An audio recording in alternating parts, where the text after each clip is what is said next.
What if I were to suggest that you play a key role in the awakening world? And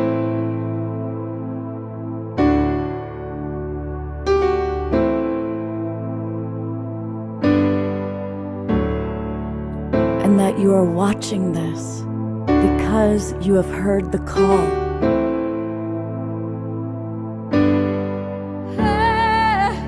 We can start right now by opening our hearts and minds.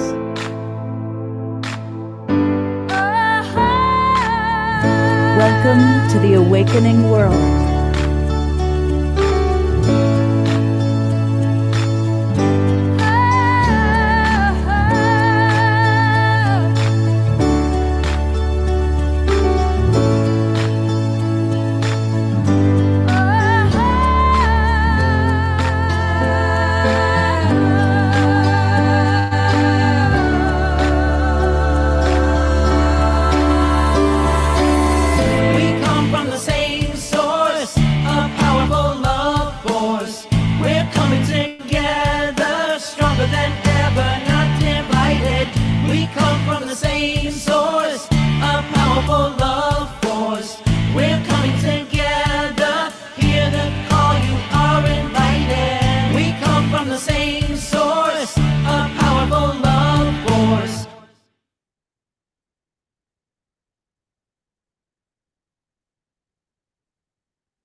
Good evening, everybody, and welcome to the Awakening World.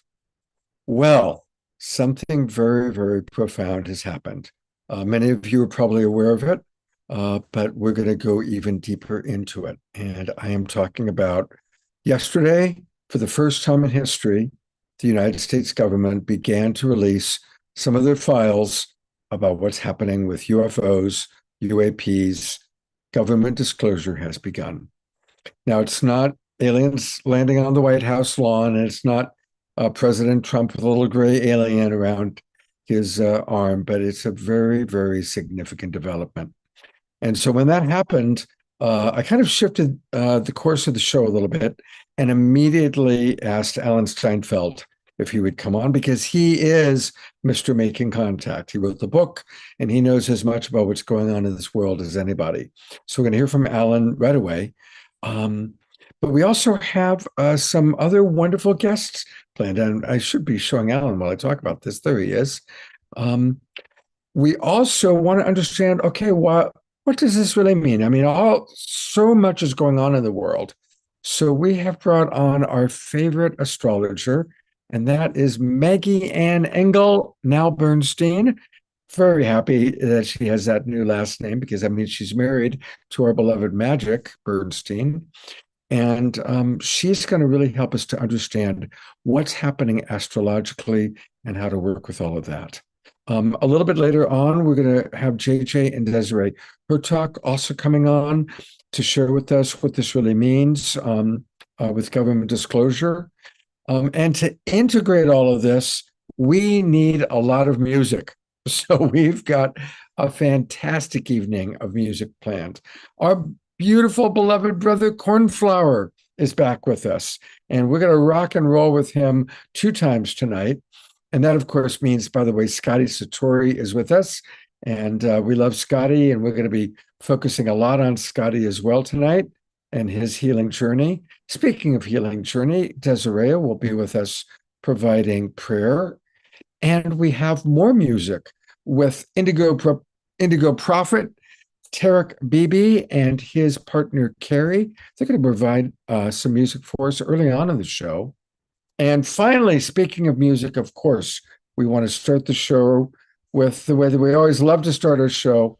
Our beloved co-host, house musical artist, the one, the only, the myth, the legend,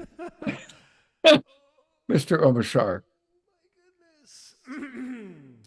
Greetings, Earthlings. I've seen too much to deny anymore. I'm finding out where I'm hurting floating.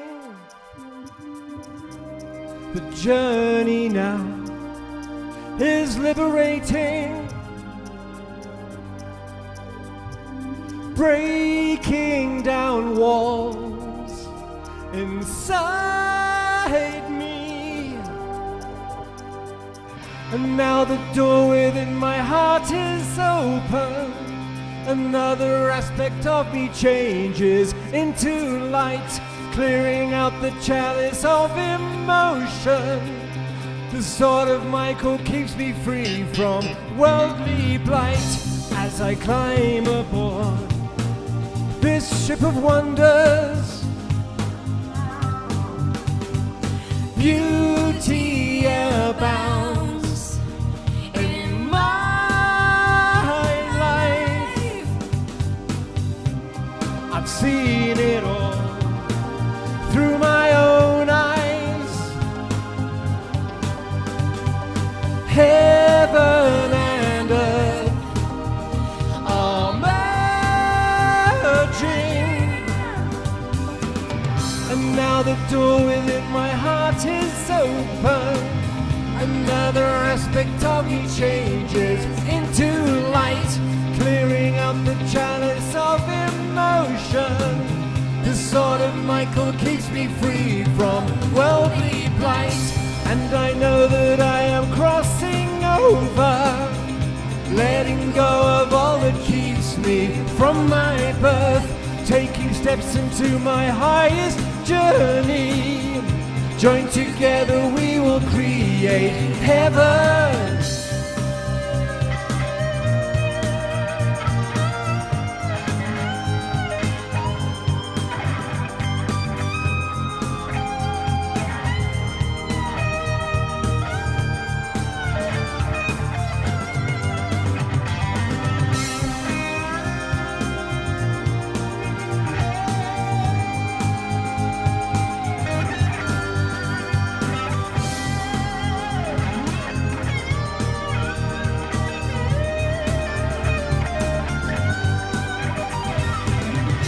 And look now, the door to my heart is open. Another aspect of me changes into light, clearing out the chalice of emotion. The sword of Michael keeps me free from worldly blight, and I know that I am crossing over, letting go of all that keeps me from my birth, taking steps into my highest journey. Joined together we will create heaven on this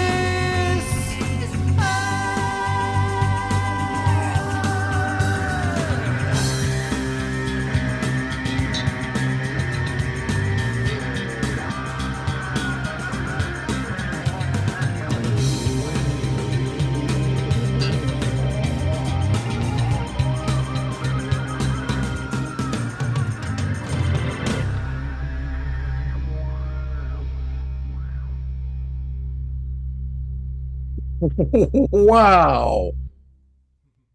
Absolutely. Wow. Let's go to gallery view. Now, I know I've heard that song before, but it sounded different this time. Did you play you played something differently? You know what? I think it is as we all rise in consciousness, we actually get to listen to the music because otherwise it's background music. And I was thinking before the show that, you know, Scott curates every single aspect of this show, and everything is geared to awaken consciousness from the music to the presenters, etc., etc. So anyway, that's my spiel for now. I just thought I'd share that. And yes, and so fun putting this little video together of all the UFO things that I could find. So anyway, thank you, Alan, beloved brother. It's this is your craft waiting for you. So there it is. Well, the combination of that song and the amazing video you put together, Omashara, thank you, thank you, thank you. My pleasure. Thank you. And the perfect lead in to our beloved brother, Alan Steinfeld. All right, Alan, it's happening. What's your take? And what's you have your finger on the pulse of so many people. Are people excited? Are they disappointed? Are they skeptical? What do you think? Well, it depends who you talk to. If you talk to the people in the UFO field, which I talk to a lot, they're a little disappointed. But the key point is here, this was a day in history. May 8th, 2026, 162 new files, some of them have been out there, have been released to the public, but it's the news media, it's CNN, CBS, NBC, all Fox News, they've all picking up on the story, which makes our mission a lot more accessible to the people. They're saying, what? There really is something here. Here's some footage. The footage isn't anything earth-shaking, but the consciousness, what comes along with this, the awareness, the fact that UFOs are now acknowledged by the government, which they've been lied to us to about for 80 years. Trump says, here it is. They're not interpreting it. Do with it what you want. Have fun, which is a little strange way. They're not putting a narrative to it. So what this does, I put a few things. It wakes people up to know there's something more to reality, that the world is not what we've been told it is. Now, that's really key. People identify with their sense of space and time and who they are. So people are expanding the sense of self, or some are contracting, but we're part of a greater galactic community.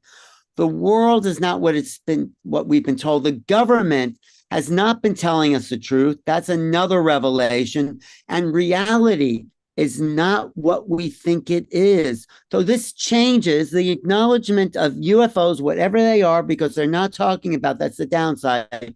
They're not talking about who's in these craft, where they're from, where are the bodies, which they have. But the upside is this has potential to change our understanding of history, which it has to do. It means we're interacting with a greater consciousness of biology. Obviously, evolution is not just a chance mutation where we live in a dead universe, which is what Darwinian evolution tells us.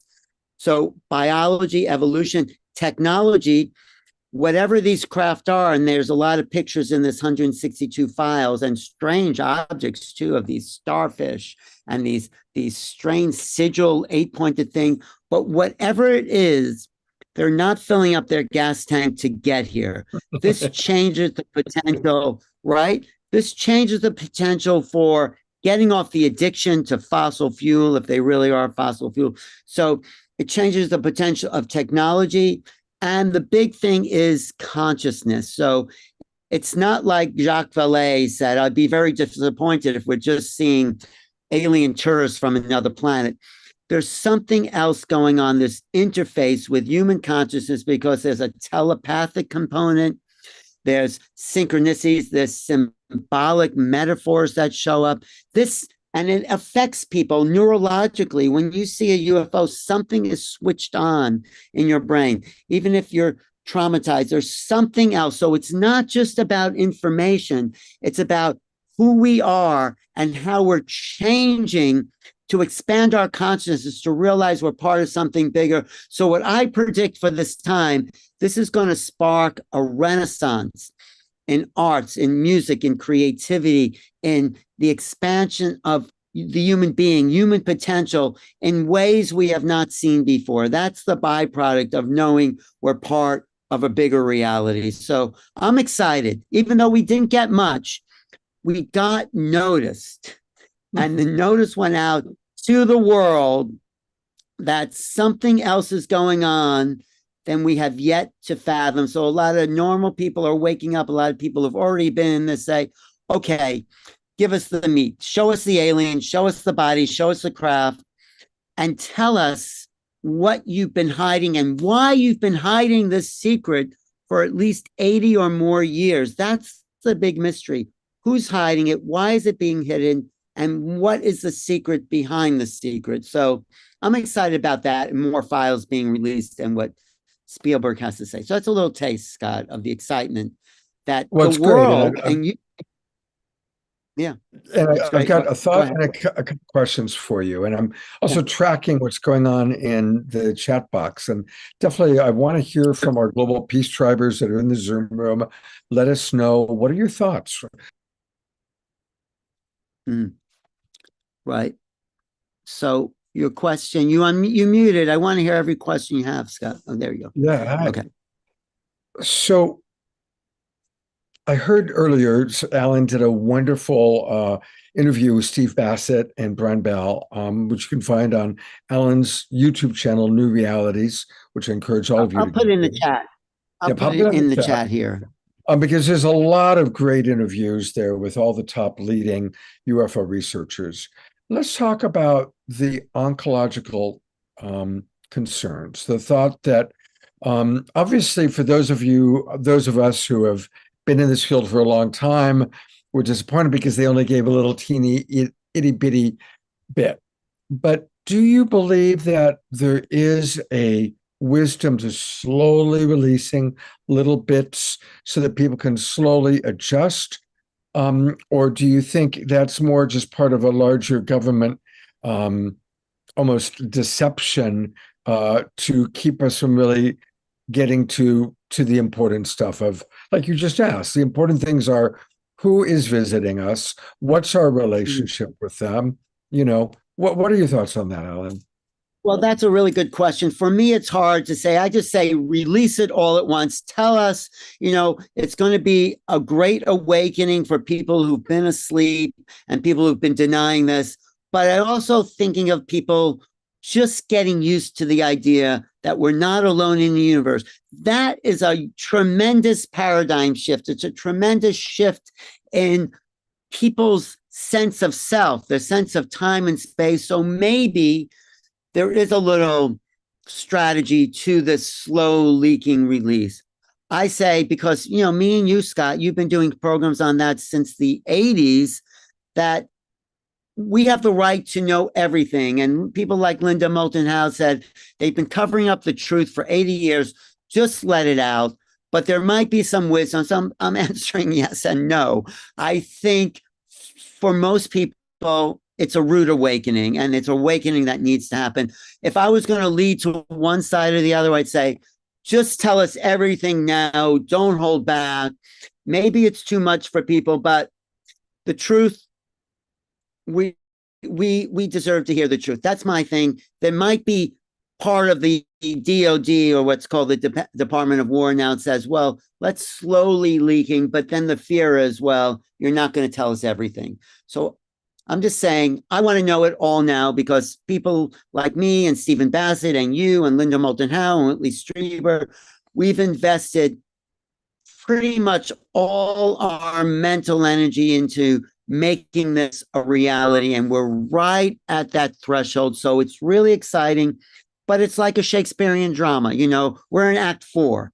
It doesn't resolve itself to Act 5, but Act 4 is where all the action comes together, and which way are we going to go? So I think we're closer than ever, obviously, and we need more people to stand up and say, we want the truth now. So let's have it. Bring it on.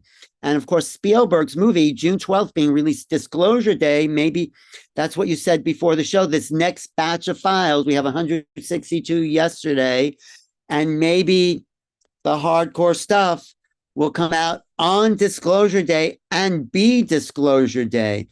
That's what they called yesterday, Disclosure Day. I call it I told you so day. Disclosure. Yeah. Disclosure is yet to be here. It's yet to show up. We're yet to see the bodies. We're yet to get the confirmation. But it's so exciting that progress, whatever that is inching forward. And our day has arrived, and it's arriving. So, was there anything that was released yesterday that was new to you? Yes, there's this strange image, it's like an 8-pointed star. Have you seen that? It's like, No. I don't know if I can pull that up on my desktop, but it's a very strange, I don't know what it is, but it's 8 points, and it looks like some kind of sigil. Really, it looks like maybe you could find that if you go to the files, Scott, because it's something that I don't know if I could bring it up here, but I'm yeah, not going to be able to track it myself because I'm doing too much here on my small okay, computer. I'll see if I can But find if that. you find it, or if anybody else can find it, It's send it to me as a direct message in the chat box, and I can post the picture or whatever it might be. Oh, I think I can send it to you in the chat. That's a good idea. I was going to send it to you. I copied it and okay, let me just copy this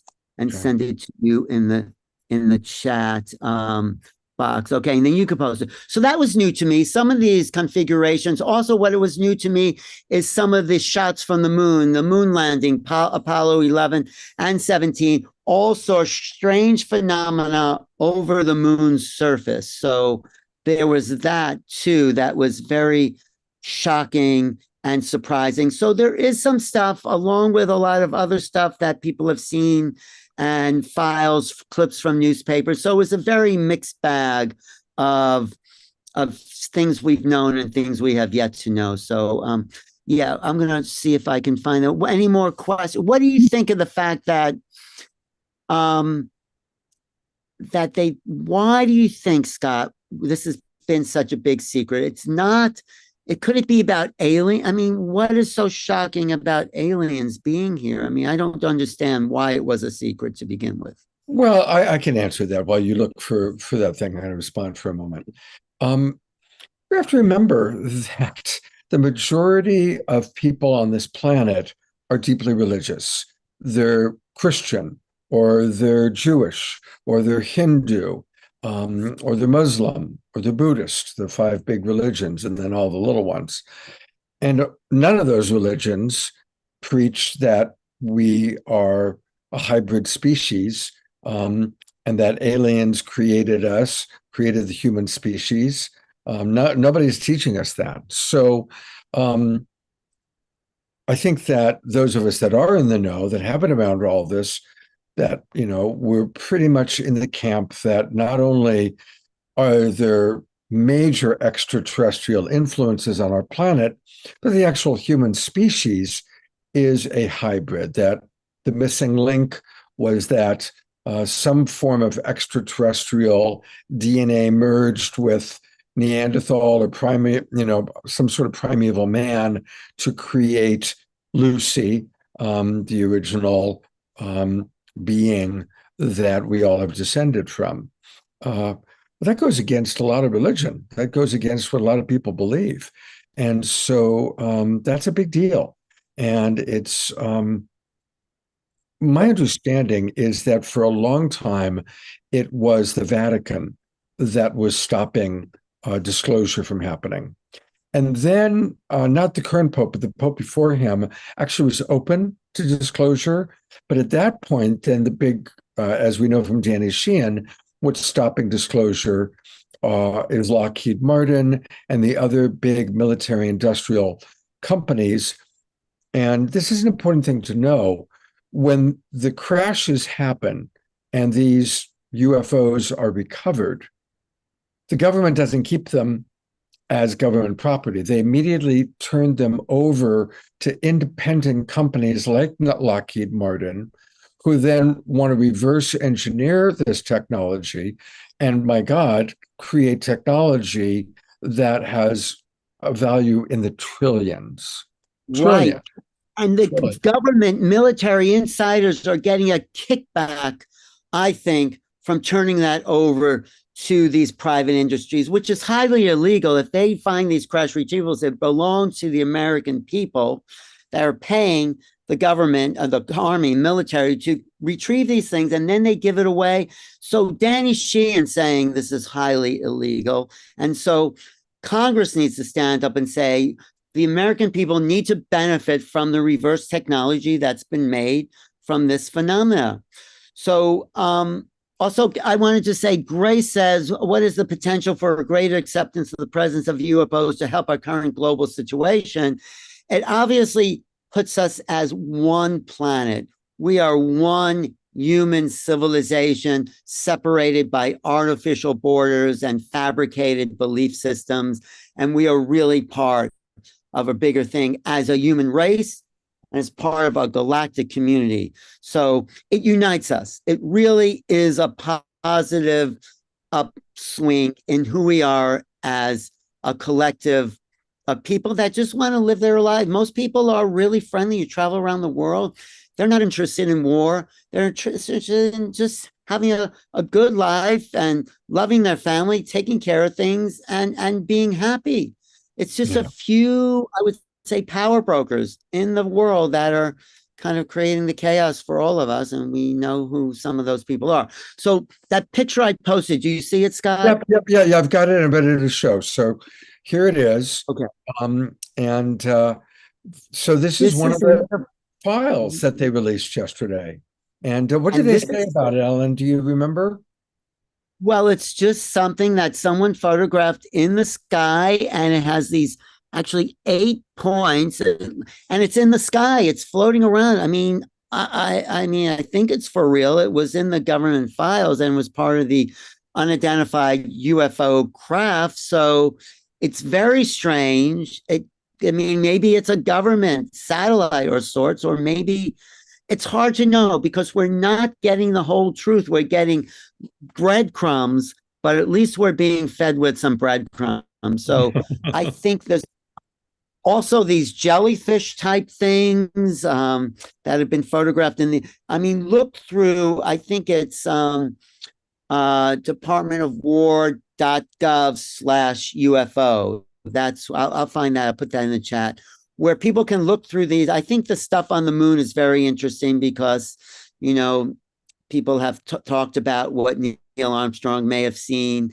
The other thing is that there's other government offices, one called AARO, the Anomalous Aerospace, and they are saying there's no connection between unidentified flying objects and aliens. They're still saying that.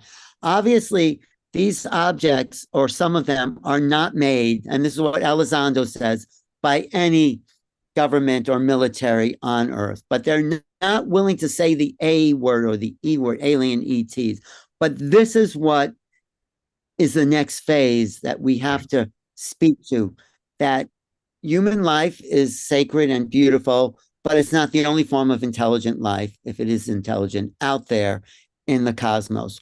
We have connection, and we are a hybrid. I do agree with you. Our DNA, Gary Nolan says DNA, who's he's a biologist. He says DNA is 9 billion years old if you look at the intricacies of it, and the Earth is only 4.5 billion years old. So obviously, whatever this molecule of life is, it's come here from someone else if you listen to that biology. So what I say is we're really exciting times. Pay attention. It's time to wake up, smell the coffee, and know we're part of a much bigger cosmology. And they have information for us if we can just get our act together, if we can just clean up our planet. My favorite line is, your mother would say, you're not going to have company until you clean up your room. We have to clean up our room if we really want company. And they are here waiting for us to get our act together. That's my belief. We'll see how it unfolds. And I think it's a very positive time. All right. Thank you, Alan, I know you're a busy guy. Thanks for jumping in spontaneously and giving us this little update. Want to encourage everyone to please tune into New Realities. Also get the book. And Alan, please come to Contact in the Desert. And come to Contact in the Desert. I'm planning on being there. Alan and I are going to do a full show together on May 20th. We're going to have our next Making Contact edition of the show. So the whole show will be dedicated to what's happening. And we're going to have Captain Ron. And Captain Ron is the creator of Contact in the Desert. And Alan, tell people a little bit about Contact in the Desert. Why should they go? This is its 15th year. It is like the Woodstock of UFO Festival. It's where the community comes together. People like Eric Davis are going to be there. Jacques Vallée, the godfather of ufology. He goes back to the 50s. They're very important. George Knapp, Jeremy Corbell. These are people who are the all-stars, JJ and Desiree Hurtak, the all-stars of our community coming together, comparing notes, and taking it all to another level. It's where anyone could show up and and rub shoulders with people who have devoted their lives to this phenomena. Whitley Strieber is going to be there. Who else? There it is. And if you use the Captain 10 code, you can get a discount. Diane Powell, who discovered that these autistic kids are telepathic, and obviously the language of the universe is telepathy. There's some of the all-stars. Eric Davis has been in the inside for the last 30 years. He reported to Congress about crash retrievals. Our good friend Jimmy Church is going to be. It's Dahlia Burgoyne, who teaches mind sight, seeing through blindfold. Beatrice Villarola has taken pictures of stars or seen pictures from the 50s to now and see what we thought were stars are really moving objects. That's Jeffrey Nuccitelli just testified, military guy testified in front of Congress. Whitley Strieber, Avi Loeb, Chris Ramsey, Area 50, Richard Dolan's one of my favorite experts in the field, Thomas Campbell, a physicist, Chris Blutzo, he is like the UFO saint. Diane Paselka comes from a religious background, but she's very much studied the UFO phenomena with the American Cosmic. Julia Marsbridge talks about consciousness. Paul Hynek, related to, of course, his father, J. Allen Hynek, really is the one that inspired this movement. Carolyn Corey with the movies, UFO movies that tear in the sky. Paul Smith, one of the early remote viewers. Hakeem Isler is putting on the side games. My good friend Stephen Bassett has been following us for a long time. Anthony Peake, who talks about consciousness, psychedelic. Thomas Janes, a Hollywood guy, but very much into UFOs, bringing forward that from the Hollywood angle. Sarah Brexman Cosme, past life therapist. Simeon Hine, very smart person dealing with remote viewing and consciousness. Ritzberg talking about the simulation hypothesis. Another brilliant guy. D. Prasad, he is a scientist who had encounter experience and completely changed his understanding of science. A really brilliant quantum physicist. Jason Quitt is great. Yvonne Smith is one of the original past who does not remote viewing but regressions in the phenomena. Kelly Chase is great. There's Desiree and JJ Hertog. Alexis Brooks talks about the phenomenon, what the signs of contact are. Suzanne Manowitz is a good friend. She worked with John Mack. Brad Olson is a UFO historian. Bill Holman has the essence of the crystal skulls. The Mitchell has a skull. Ben Hansen, Eric Rankin takes people to the giant rock. Mike Zelinsnik, he teaches a mind sight. There I am. Katie Page grew up on a farm very much like the Skinwalker. There's Tom Danheiser, the producer for George Noory. Darcy Ware, UFO filmmaker. Let's see, Captain Ron himself.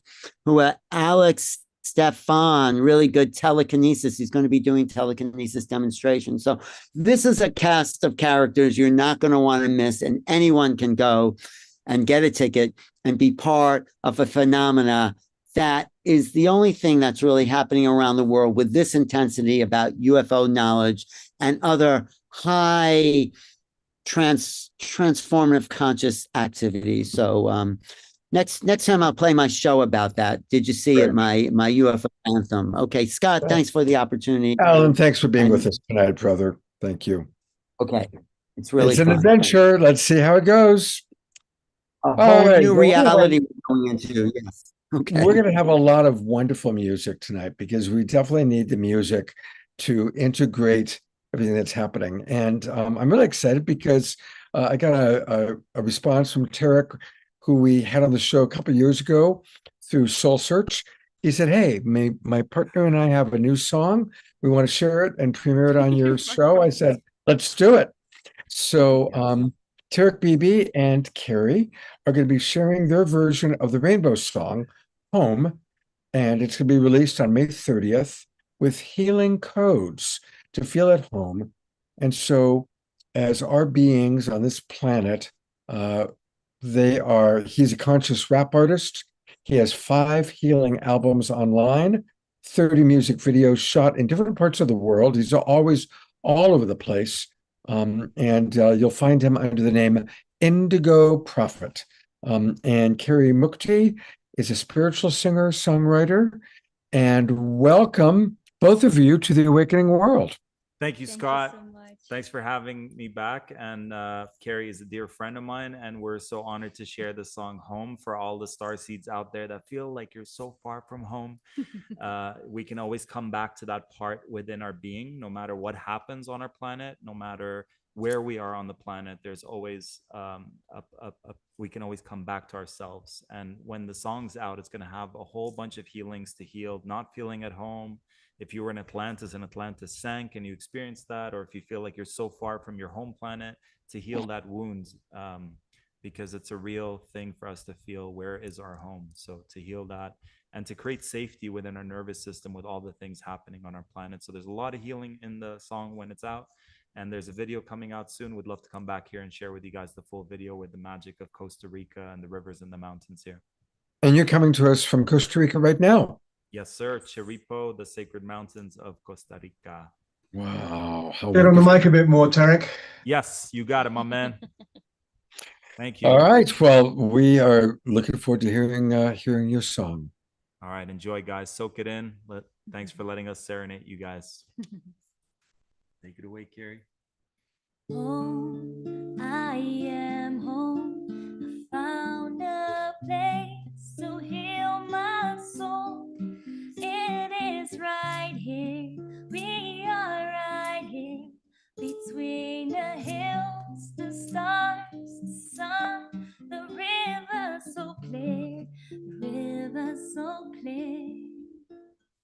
Psychedelic fun guys got me having fun times. I be doing deep dives, closing both of these eyes. Now we finally realize we can free our own minds. After every sunset, there will be a sunrise. Remember where you come from. Fear no need to run from. Following the natural flow, beat of our own drums. We shall overcome, not succumb to these dum-dums. No one can win until we have all won. Home, I am home. I found a place to heal my soul. It is right here. We are right here. Between the hills, the stars, the sun, the river so clear. So clear. River so clear. It went through the leaves, found a place to live happily. Living is fantasy with a rainbow family, learning simplicity. Underneath the sacred tree, my eyes can finally see the truth of this reality. Let the rhythm flow and spirit coming through, and nowhere else to go and nothing else to do, 'cause I am home. I am home. I found a place to heal my soul. It is right here. We are right here. Between the hills, the stars, the sun, the river so clear. So clear. River so clear. Yo. You could be the greatest, blessed and highly favored, burning of the sage and reading sacred pages, choosing what is safest, can't be overrated. Regardless of these obstacles, I know that we can make it. We are different races, come from different places, ready for the next evolutionary stages, mastering the basics, embracing what we're faced with, elevate, activate, remember you are sacred. Home, I am home. Found a place to heal my soul. My soul, It is right here. right here. We are right here. Between the hills, the stars, the sun, the river so clear. So clear. The river so clear. So clear. Home, I am home. I found a place to heal my soul. It is right here. We are right here. Between the hills, the stars, the sun, the river so clear. The river so clear. Wow. We're going to go to gallery view for a moment, and I want to send them both lots of hearts, lots of appreciation. What a beautiful juxtaposition between her very feminine, etheric voice and then your rap. I think that's a great juxtaposition, and I really Thanks, Scott. enjoyed it very, very much. Thanks, Scott. Appreciate you A guys. We'll, few, we'll put our music links in the chat for you guys. I want to read a few of the comments that are coming in. I'm going to go back to the two of you while we're seeing this. Omoshar writes, perfect transmission, both of you. Thank you. Dr. Laura writes, you two are fabulous. Such a beautiful voice. New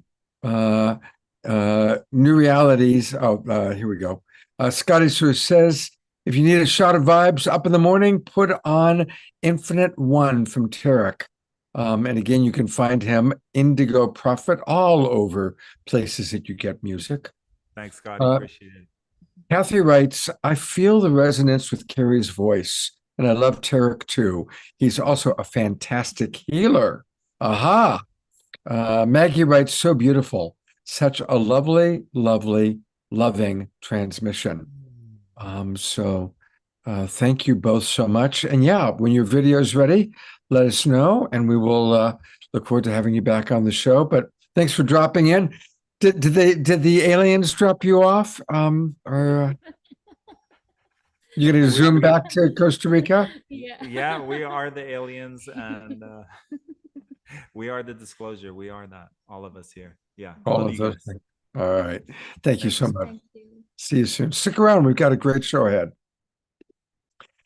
Well, speaking of great show ahead, we're kind of now coming into the centerpiece of the show because, of course, obviously we talked about disclosure, but there's so many other things going on in the world. Many people believe we are closer to the possibility of nuclear war than at any other time since Hiroshima and Nagasaki.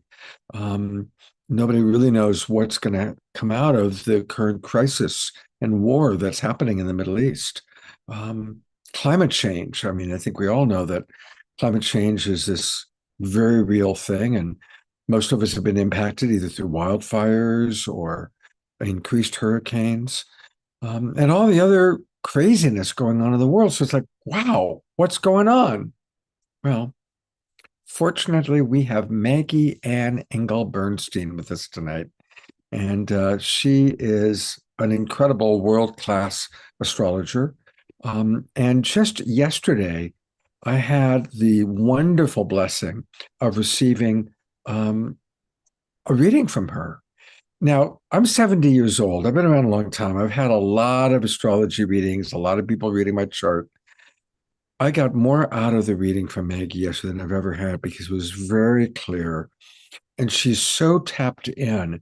And she's got this beautiful combination of looking at it and seeing the astrology and the science of the astrology, but then bringing it into helping me to understand how it impacts my life. And I've asked her to do the same thing for us. I am going to introduce a little bit more about her.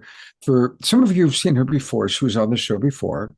But those of you that are new, she is an evolutionary intuitive astrologer, a sacred site retreat facilitator, an angel book author. We had her on the show about that before, and a registered hospice nurse. What an incredible combination of skills and the hospice work. I mean, she's just got this big heart, as well as this brilliant mind. And she's been doing hospice work for over 20 years, by the way. She started when she was 5. Through astrology, retreats, compassionate guidance, Maggie helps others reconnect with the sacredness of who they truly are, to awaken to the love and wisdom within. She brings a deep sensitivity to energetic and cosmic shifts, and she supports her clients, which hopefully are going to be some of you now, in really accessing and aligning your soul's path, navigating life with greater intention, presence, and heart. So we are blessed to have Maggie in our awakening world and in our presenter's chair tonight. And welcome back, Maggie. Oh, thank you for having me, Scott. I'm so grateful to be here this evening, and what a special show to be on. Like it's amazing, this group of presenters, the musicians. It's such a lovely transmission of love that I feel like we're all basking in tonight. So I'm really, really grateful to be here tonight. And it's so synchronistically aligned too. It was really beautiful. Yeah, it's great to have you here. And I'm just going to ask you what's going on from an astrological point of view. Give us the lowdown. So I'm gonna kind of give you a big picture and then kind of bring it into a more acute, like this moment.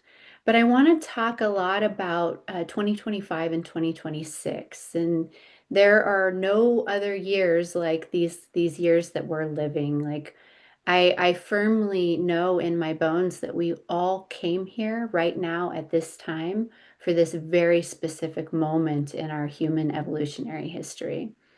And the energetics, the astrological energetics, first of all, astrology is it's just a tool to talk about the energy that we're all feeling and experiencing, right?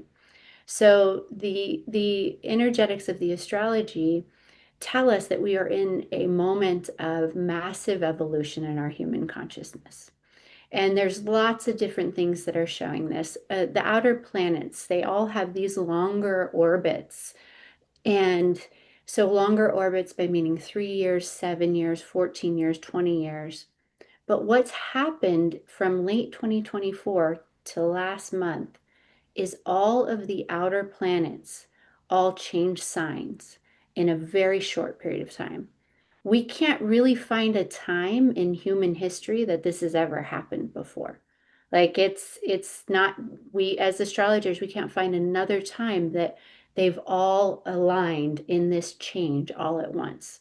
So when we have an outer planet move signs, it's a really big shift in consciousness that we all feel. But we've had like 7 outer planets all change signs in this very short period of time. And many of these outer planets, Saturn, Neptune, Uranus, um, Pluto, they're all making really positive angles to one another. So they're all supporting one another in this evolution of consciousness that we're moving through. It's quite profound to feel it, and I'm sure we all feel it, and we can see it and experience it in our world. The I want to stay on track because there's so much to share. Some of what we're moving through around this massive awakening in consciousness that's happening right now is Uranus is we call Uranus the Great Awakener. Uranus has one goal, and that's to raise the frequency, raise the vibration. And Uranus is the planetary ruler of the sign Aquarius. So in late 2024, we had Pluto move into Aquarius. So for the next 20 years, Pluto is going to be shifting our frequency, having us die to old collective frequencies. Pluto brings transformation, and it helps us to die to what no longer serves our evolutionary path here. So Pluto in Aquarius is having us die to the old frequencies and the old patterns of vibrating in ways that no longer serve us individually or collectively. And Uranus, the planet that is the ruler of Aquarius, just moved into Gemini at the very end of April 26th. And Uranus is awakening our minds in Gemini, awakening us to a new way of seeing, a new way of understanding what it is to be human here on this planet. And because Gemini is how we think, it's how we communicate, it's how we connect, it's what we know, it's the knowledge that we hold. So this planet of awakening is having us open our minds. 2 days before yesterday, when this disclosure happened, we had Pluto went retrograde in Aquarius, digging up information about this cosmic awakening that's happening. We are in a moment of cosmic awakening and awakening of a higher state of consciousness. And I want to focus more on the cosmic awakening because it's really in alignment with the show and what we're talking about right now. So Uranus because I could give you guys a 3-hour talk on astrology, and I don't have that long. So I wanna keep it in something that we can all digest here. But Uranus has been moving over the part of the zodiac that is connected to the Pleiades. Since the beginning of last year, Uranus has been moving back and forth over late Taurus and early Gemini, awakening our connection to the Pleiades. And that's awakening our connection to our cosmic consciousness and to all of this incredible cosmic wisdom that is out there for us to embody more, to awaken to more. And it's pouring down these energies, beautiful cosmic energies for us to connect to, like the Pleiadian blue rose. It's so strong in the field of consciousness. There's a massive angelic awakening that's happening. We had, with the last full moon in Scorpio, we had Venus conjunct the fixed star Aldebaran, which represents Archangel Michael, opening us up to this beautiful energy of Archangel Michael. We have a full moon in a couple of weeks that it's in about 3 weeks, that is conjunct the fixed stars. The full moon is conjunct the fixed star Antares, which represents Archangel Uriel, and the new moon is conjunct Aldebaran, or I'm sorry, the sun is conjunct Aldebaran, which is Archangel Michael, again, awakening us more to this angelic consciousness. We are asked to really open up to receive more of these profound frequencies that are here for us, and to let ourselves be transformed, to let the old karmic stories go, the old ways of vibrating, the old stories that kept us in the old patterns go, because they're here for us to see. The, you know, in the field of reality around us, we're seeing everything that still exists in the shadow. And if it's out there somewhere in us, we have stuff that we're not looking at. So the consciousness is asking for us to sit in stillness, open up to these beautiful energies that are here to assist us, and to come into greater union with ourselves. Chiron, which is the healing asteroid of the cosmic consciousness. We call him the wounded healer. Wherever he is transiting, though, he's bringing profound healing. And Chiron's been transiting Aries since 2018, and he'll be there till April of next year. So Chiron has been healing our connection with our humanity. What I would call the original wound, which is the wound of embodiment. When we drop into a body here and all of a sudden we have this perceived feeling of separation from source.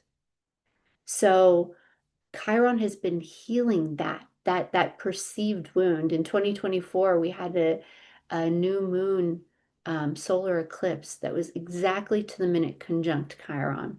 And this was a peak moment in this Chiron and Aries cycle, calling for us to come into deeper unity with ourselves, deeper unity into our, like, we're divine and we're human, right?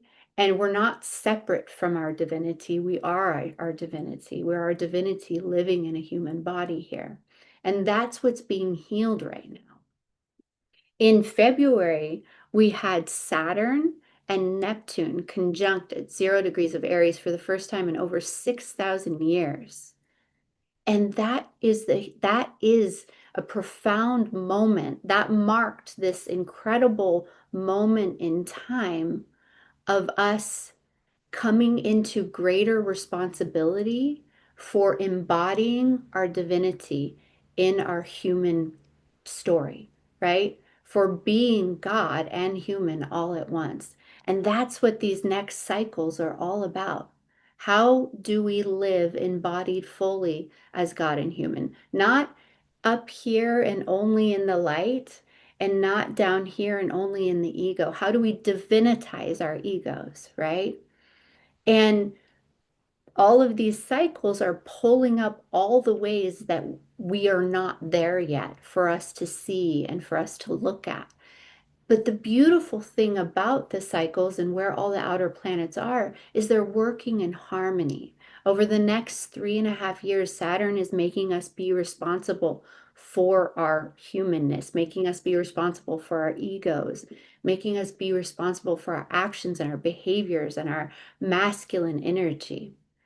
Neptune in Aries over the next 14 years is dissolving our attachment to our ego identity, to all of the things that we've attached to and identified with, which are out of truth of the reality of who we really are.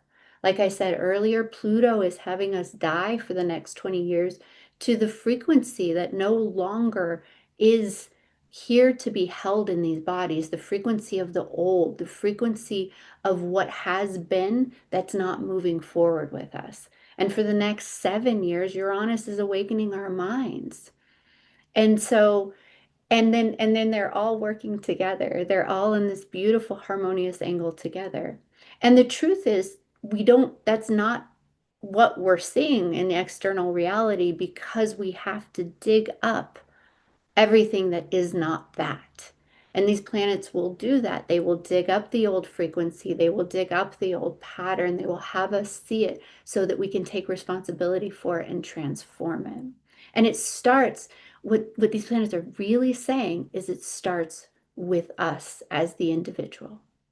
What are we doing in our moment to moment embodiment to connect to our hearts and to our divinity in each and every now moment, and bring ourselves into union with all of our fragmented or shadow parts, or places where we're rejecting parts of ourselves? How do we dig that up and bring ourselves back into union, back into love, into the fullness of the love that we are?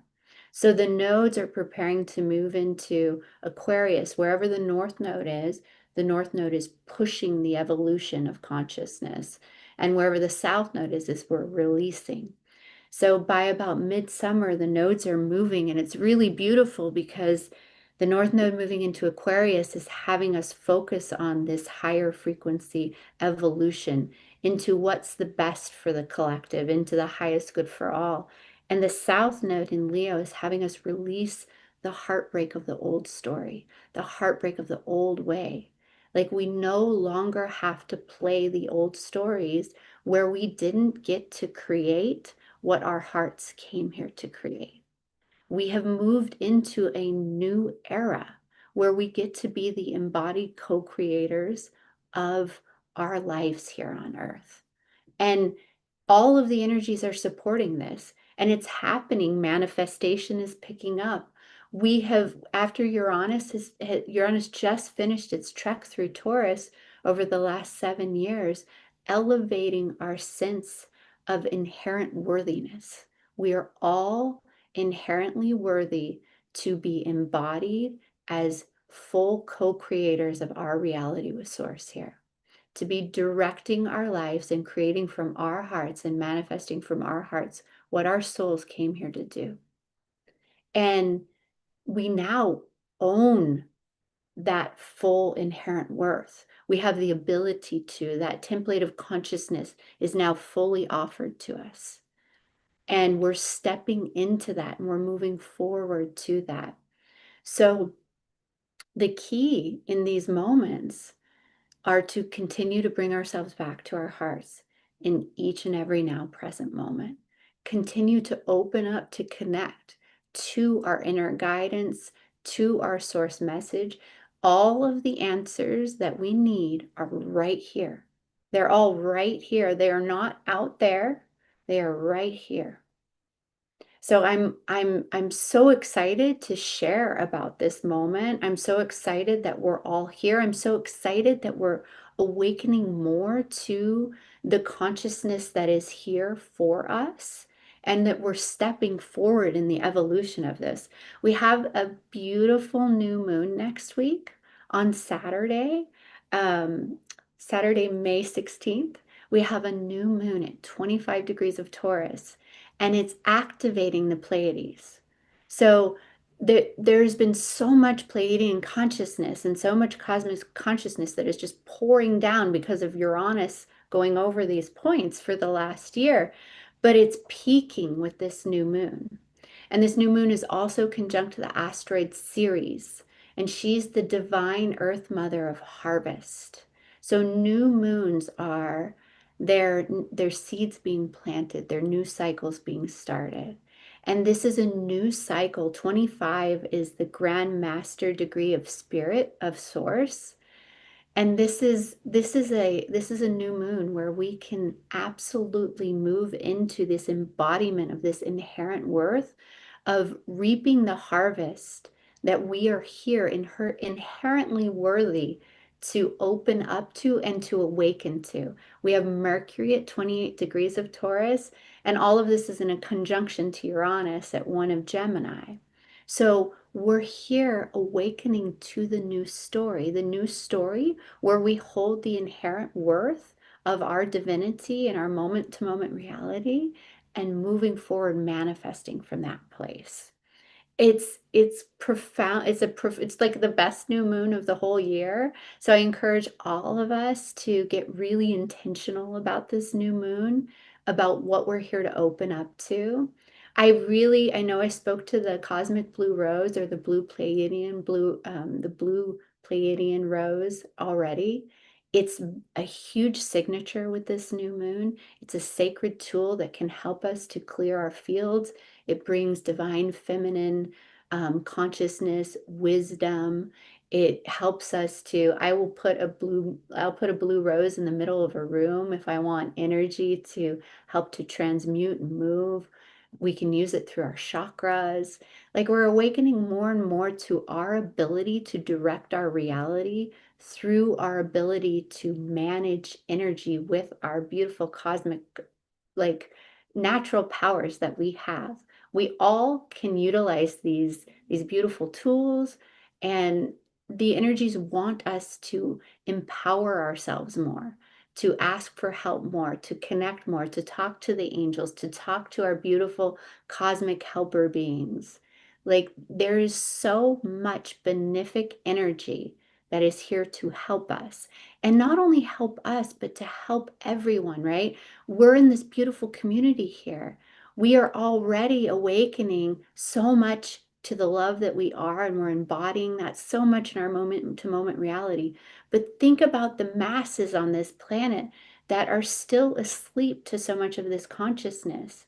And we can utilize these beautiful tools to help, to direct. My beautiful beloved and I were just in Egypt, and I was sending blue Pleiadian roses to the leaders of the world. There's so much that we can do to help the consciousness align more with the unconditional love that we all are and the purity of our essence. And it's just a matter of being intentional, just a matter of being intentional with these energies in our moment to moment reality. And we can empower ourselves and we can empower everyone else around us and really effectuate massive change on this planet. There, as much as it seems like things are in some ways, like Scott said, it's looking scary, like nuclear war could come. You may hear some astrologers say that Pluto's where it was at, around the Revolutionary War. Uranus is where it was at during, the Civil War, the Revolutionary War, and the World War II. And Neptune's where it was at during the Civil War. That's all true. But we also have never been where we are now with this many people who are awakened to the love that they are and to the love that exists on this plane of reality. And all of those planets where they are about transforming consciousness. They're about shifting, and they're about claiming inherent power. I see that somebody wants me to speak about ascension symptoms. Absolutely. There's so much high frequency pouring into the planet, especially as Uranus has gone from 27 degrees of Taurus to 2 degrees of Gemini, which it will be there for about another month and a half. And so what that means is with Uranus going over the Pleiades, it's opening up this huge portal of all of this high frequency energy that's just pouring onto the planet. And we would all love to believe that high frequency is like, oh, that feels so nice and good. And and the truth is it's electricity. And yes, it can feel nice and good, but when it hits density, it can absolutely feel hard and it can feel heavy because it wants to move that density. It wants to shift that energy. So you could be feeling, I mean, really, honestly, since last fall, many people were feeling very tired. Um, yes, like water against a dam. Absolutely. It's like it, it brings a lot of fatigue. It can bring ringing in the ears. It can bring an electric feeling that feels uncomfortable in the body. It can bring anxiety. And it can be hard to sit still in the body with these high frequency energies. And the key with the Uranian energy is to be in non-resistance to it. All that it wants to do is to flow and to raise the frequency. And it will do that by any means necessary. And it will knock you down if it has to. But just listen. Listen to your body. Listen to what it needs. Drink lots of water. When your body says rest, rest. When your body says, some of you may need to move. You may need to like shake the energy out, right?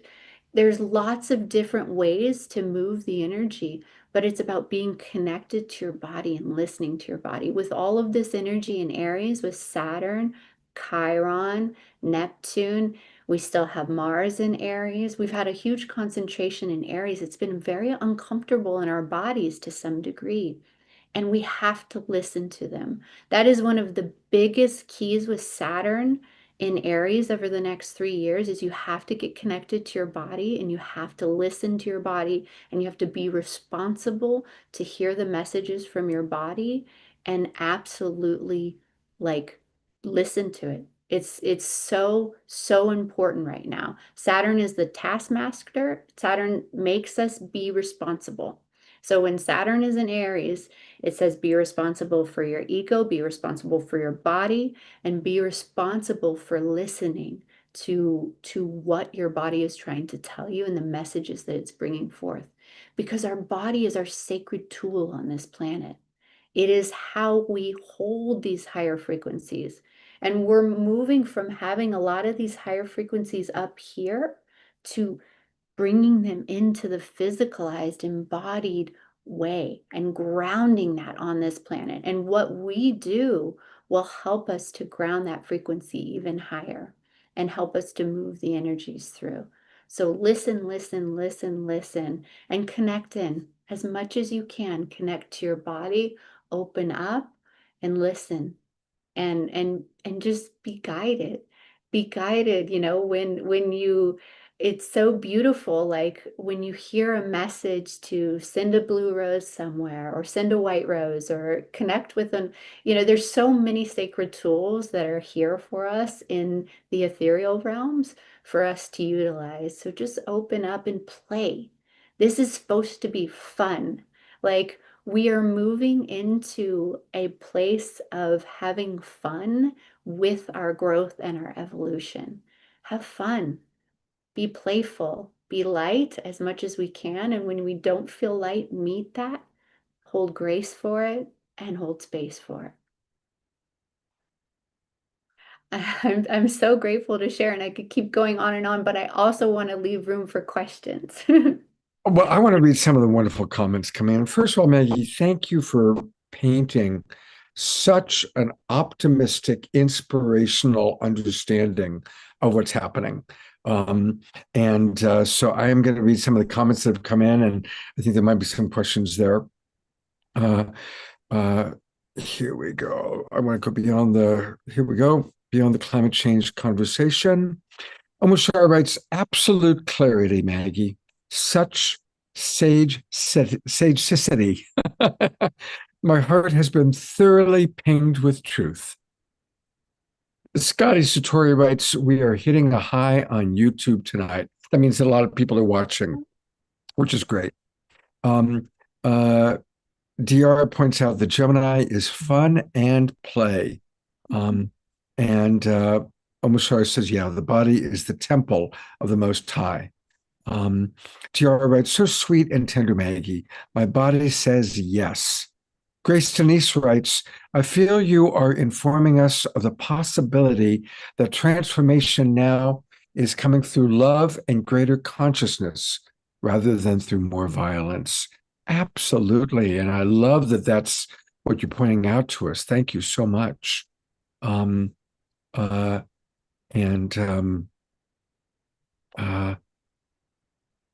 Susan Blomquist points out how so many people are doing big work helping those that are needs. You already spoke about ascension symptoms. Thank you very much.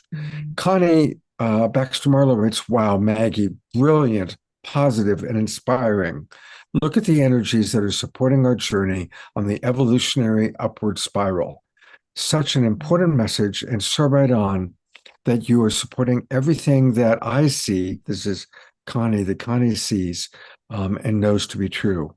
So they're really resonating with you. Ayada writes, Maggie, that was incredible. Do you have that basic message in written form anywhere? We're going to go to her website in a moment. Thank you, Maggie. And I guess let's go to your website and then we'll take a look for any questions that people might have. Yeah. But And I'll share the best place to get written information for me is on my Facebook page. So I always do a new moon and a full moon write up. They're quite long, quite lengthy and full of information. And I always post them there on Facebook. So that's a great place to follow me and get the current, it's quite current because it's at least every 2 weeks, if not more. beautiful. If you could put the face at some point, put the Facebook page in. We're going to take a look at your website. And her website is her name, Maggie Ann Engel, ENGEL.com. And you can book a session with her. Right off the bat, just click down. You can learn about her various services, her media. This is the website to go to. You can learn all about her intuitive astrology. And you do private readings for people, obviously, because you did the best reading I've ever had for me yesterday morning. And so this is where you can really find her and you can contact her and reach out to her. It's MaggieAngel.com. But wait, there's more. Maggie is married to one of our favorite people, longtime friend and colleague, and at one time client of mine. She's married to Magic. And we've had Magic on the show talking about his retreats that he does all over the world. Well, now they're doing them together. And so I know you guys just got back from Egypt, and you do retreats in Mount Shasta, Maui. I think you're going to be doing Egypt once a year. And you can find out all about that by going to sacredvoyages.com. Sacredvoyages.com. See some of the pictures of the previous. What's next? What's your next sacred voyage, Maggie? So on July 11th to 18th of this year, we're having our annual Mount Shasta retreat. So it's beautiful. It's such a profound year to open up to these retreats. These sacred vortexes on the land are quite profound to opening us up more to the love that we are and more to that higher frequency and catalyzing real profound change. So it's quite a year for it. And I'm really excited about the astrology around this year's Mount Shasta retreat. It's really supportive of a real deep dive. And it's going to be really beautiful. So definitely don't hesitate to reach out for more information about that. And there are beautiful comments coming in, people really appreciating just how tender and practical this information has been for us.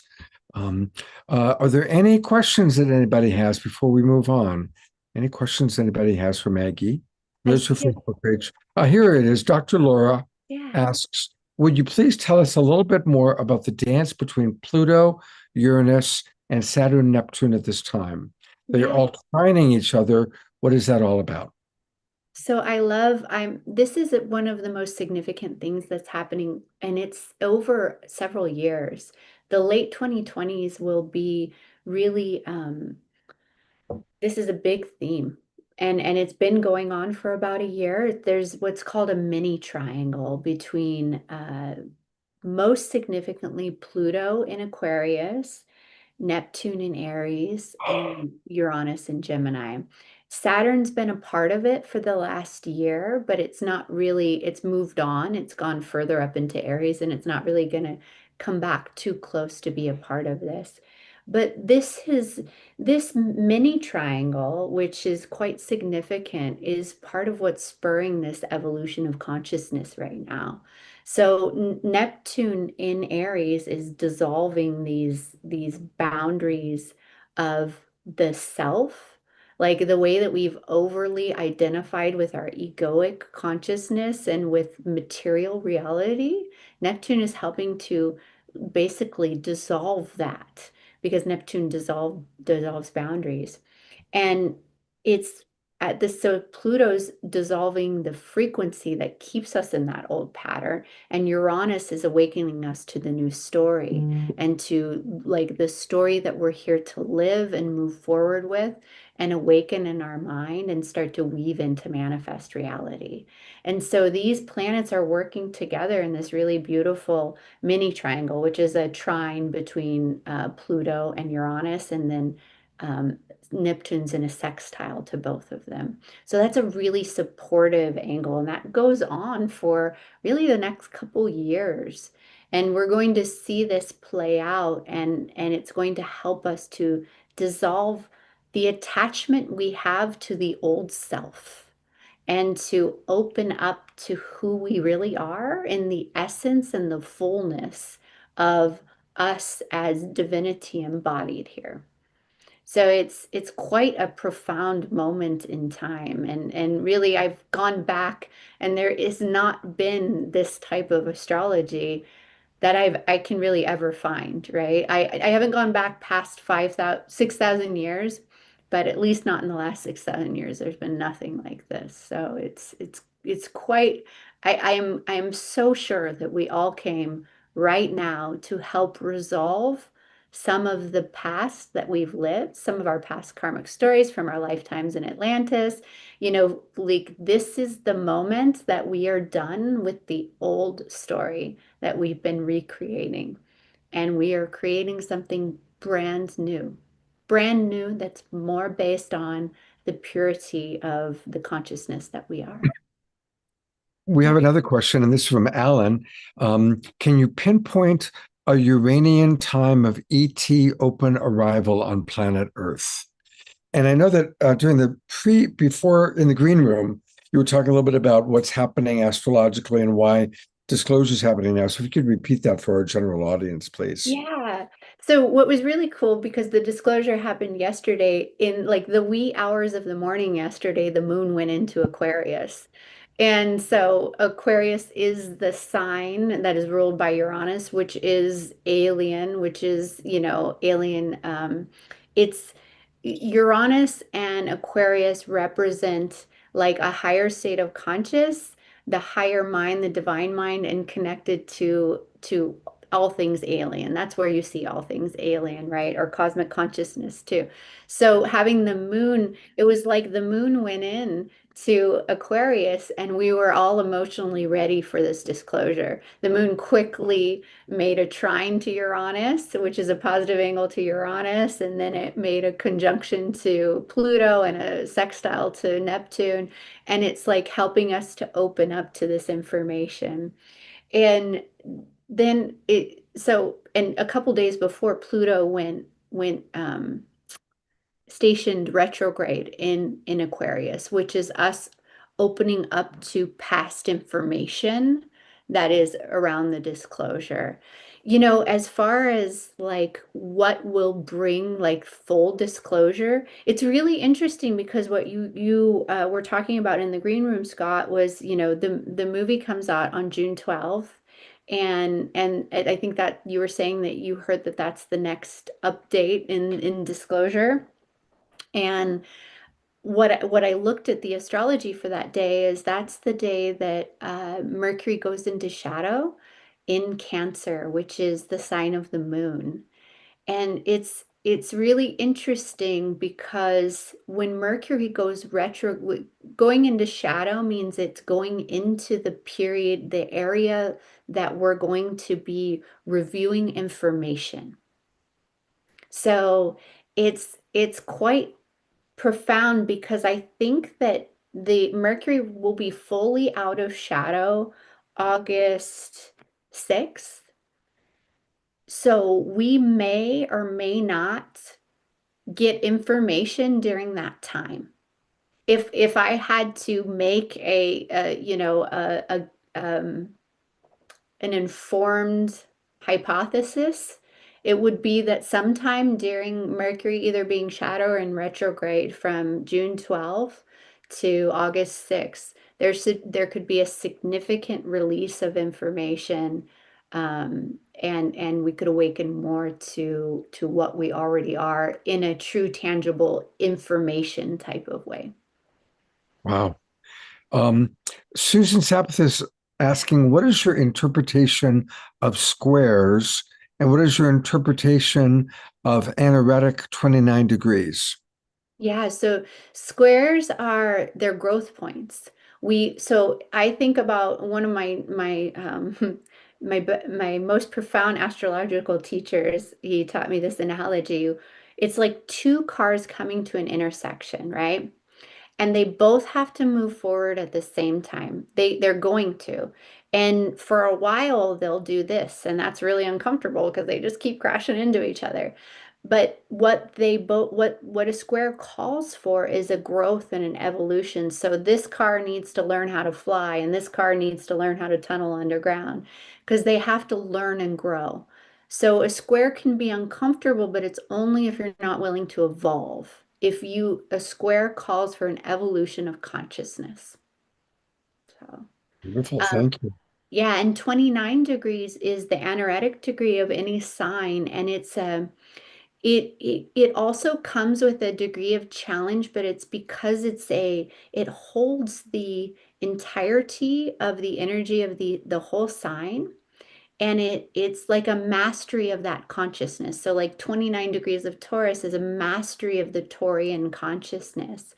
So you're called to like a greater responsibility of that state of consciousness at 29 degrees. So if you have any personal planets at 29 degrees, you're called to be a master of that and hold that consciousness in integrity.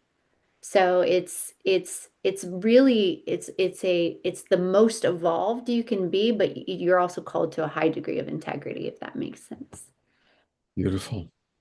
Well, Maggie, thank you so much for just this incredible presentation. It's been so inspiring. And I'm going to actually have our friend Connie make an edit just of your presentation so that people can share it with others. And we'll do that edit in the next few days and post it on our favorite segments list and send a copy to you. Thank you so much. Thank you, Scott. And I want to share, I'm just going to share in the link that anyone can book a 15-minute complimentary discovery call with me. And so I'll put a link to that in the chat. I'm really open to that, and I'd love to chat with anybody who has any further questions. So Oh, thank that's you very so much kind. for having me.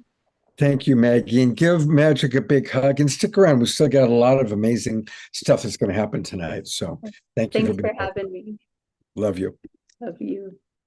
All right. Well, speaking of love, we all love Scotty Satori, and I'm going to bring her up here for a moment.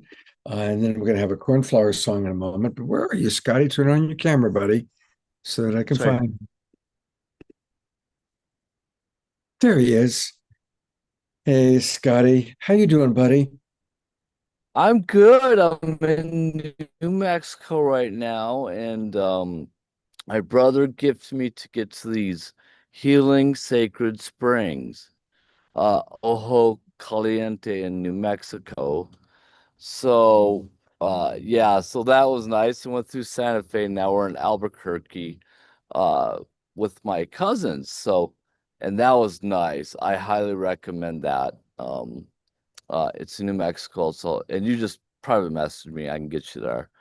But so that was such a treat, and just everybody's been such a hard up to me and helping me out through this. I'm getting just love from everywhere. So I so appreciate it and so thank everybody for everything.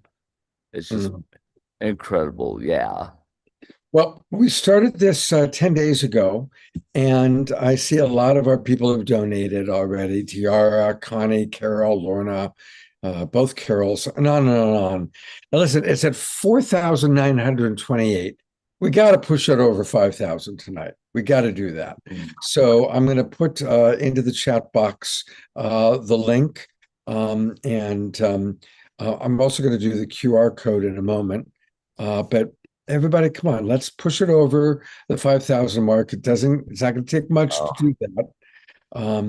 And whoops, boy, I'm having all sorts of trouble there. But I'm going to put that link in the chat box in just a moment. And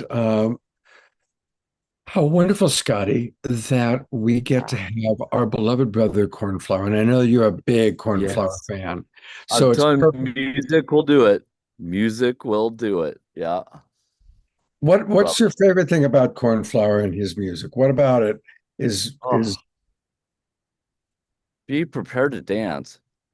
I just love Cornflower, and we've having it so long, and he's such a brother, such a brother. So it's the love that comes through. Thank you, Yep. Scotty. I love you so much, man. Uh, And I hope you feel every note of music and the space between the music just lifting you up and right. reorienting and transforming your life into this new chapter. Nice, love Yeah, it. man. All right, we ready to go? Let's do it. Thank you, Cornflower. Your ship is ready to blast off. All right, love y'all. And how are you doing, Cornflower? Before you start, tell us about you a little bit, how things are going for you. Wow, well, that's kind of a big thing to open up. How's Life your is mom very doing? full. Life is lifing for us all in Life our is own like unique ways. And caregiving is definitely I've hit like a 4.5 year threshold now, and just did a wow. big respite, and went and took a break and went out to Vegas and blew off some steam watching the band Fish download some alien codes at the Sphere, and that was pretty amazing. So yeah, I am just showing up every morning, waking up, put my feet on the ground, and bringing my heart into every situation as best I can. And I think that's where we do the biggest work, is in our direct circles in our lives, how we relate with one another, how we show up at the grocery store, and when we have a bill that's late, and when somebody cuts us off in traffic, and when the power goes down, and like, how do we respond? So yeah, just a lot of life moments happening and lots of opportunities to show up as love and be the vibration that we're all curating here at the Global Peace Tribe Awakening World. Cool. All right. Well, thank you so much for being with us, Cornflower. And I know we're about the mid-show point. The Hertogs are going to be on right after you. Fantastic. So this is going to wake us up. Let's all get ready to move and groove and dance. All right, here we go. I love y'all.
Oh, there's nothing like cornflower. You are one unique dude.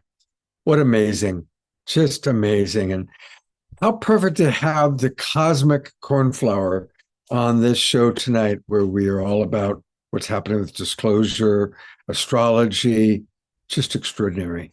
I remind everybody that you can find all things cornflower at cornflowermusic.com.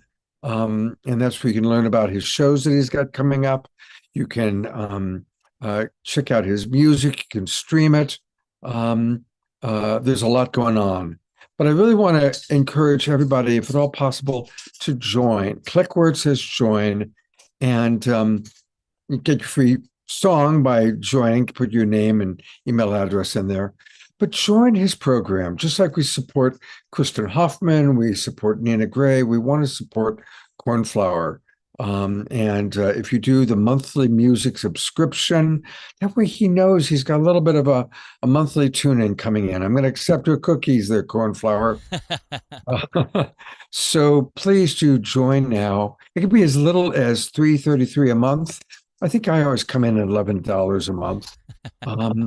And I'll put that in after we hang up. I did that once before and said, Scott, your credit card information's there, so I got to be careful with that.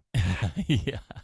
Cornflower is going to close out our show tonight, so he'll be back. And between now and then, please join his program, join his music program. And a quick addition. Yes, Brother sir. Scott. Yeah, I'm playing only a few select shows this year. I'm only a total of 4. 2 of those are festivals. The first one is in June 17th through 21st in Edmonton, Kentucky. It's called Playthink Festival, and I'll be offering my concert experience, my sound bath, and my Yumi Wee circle singing experience. And those are all very rare offerings on top of a year that's very slow for me because of my mom's care. And then the second one I'm really excited about is at the Ohm Festival in Arlington, Vermont, July 30th through August 2nd. And that's at theohmfestival.org. And if you put in Cornflower 10 when you're getting your festival pass, you get 20% off your ticket, which is basically a day for free.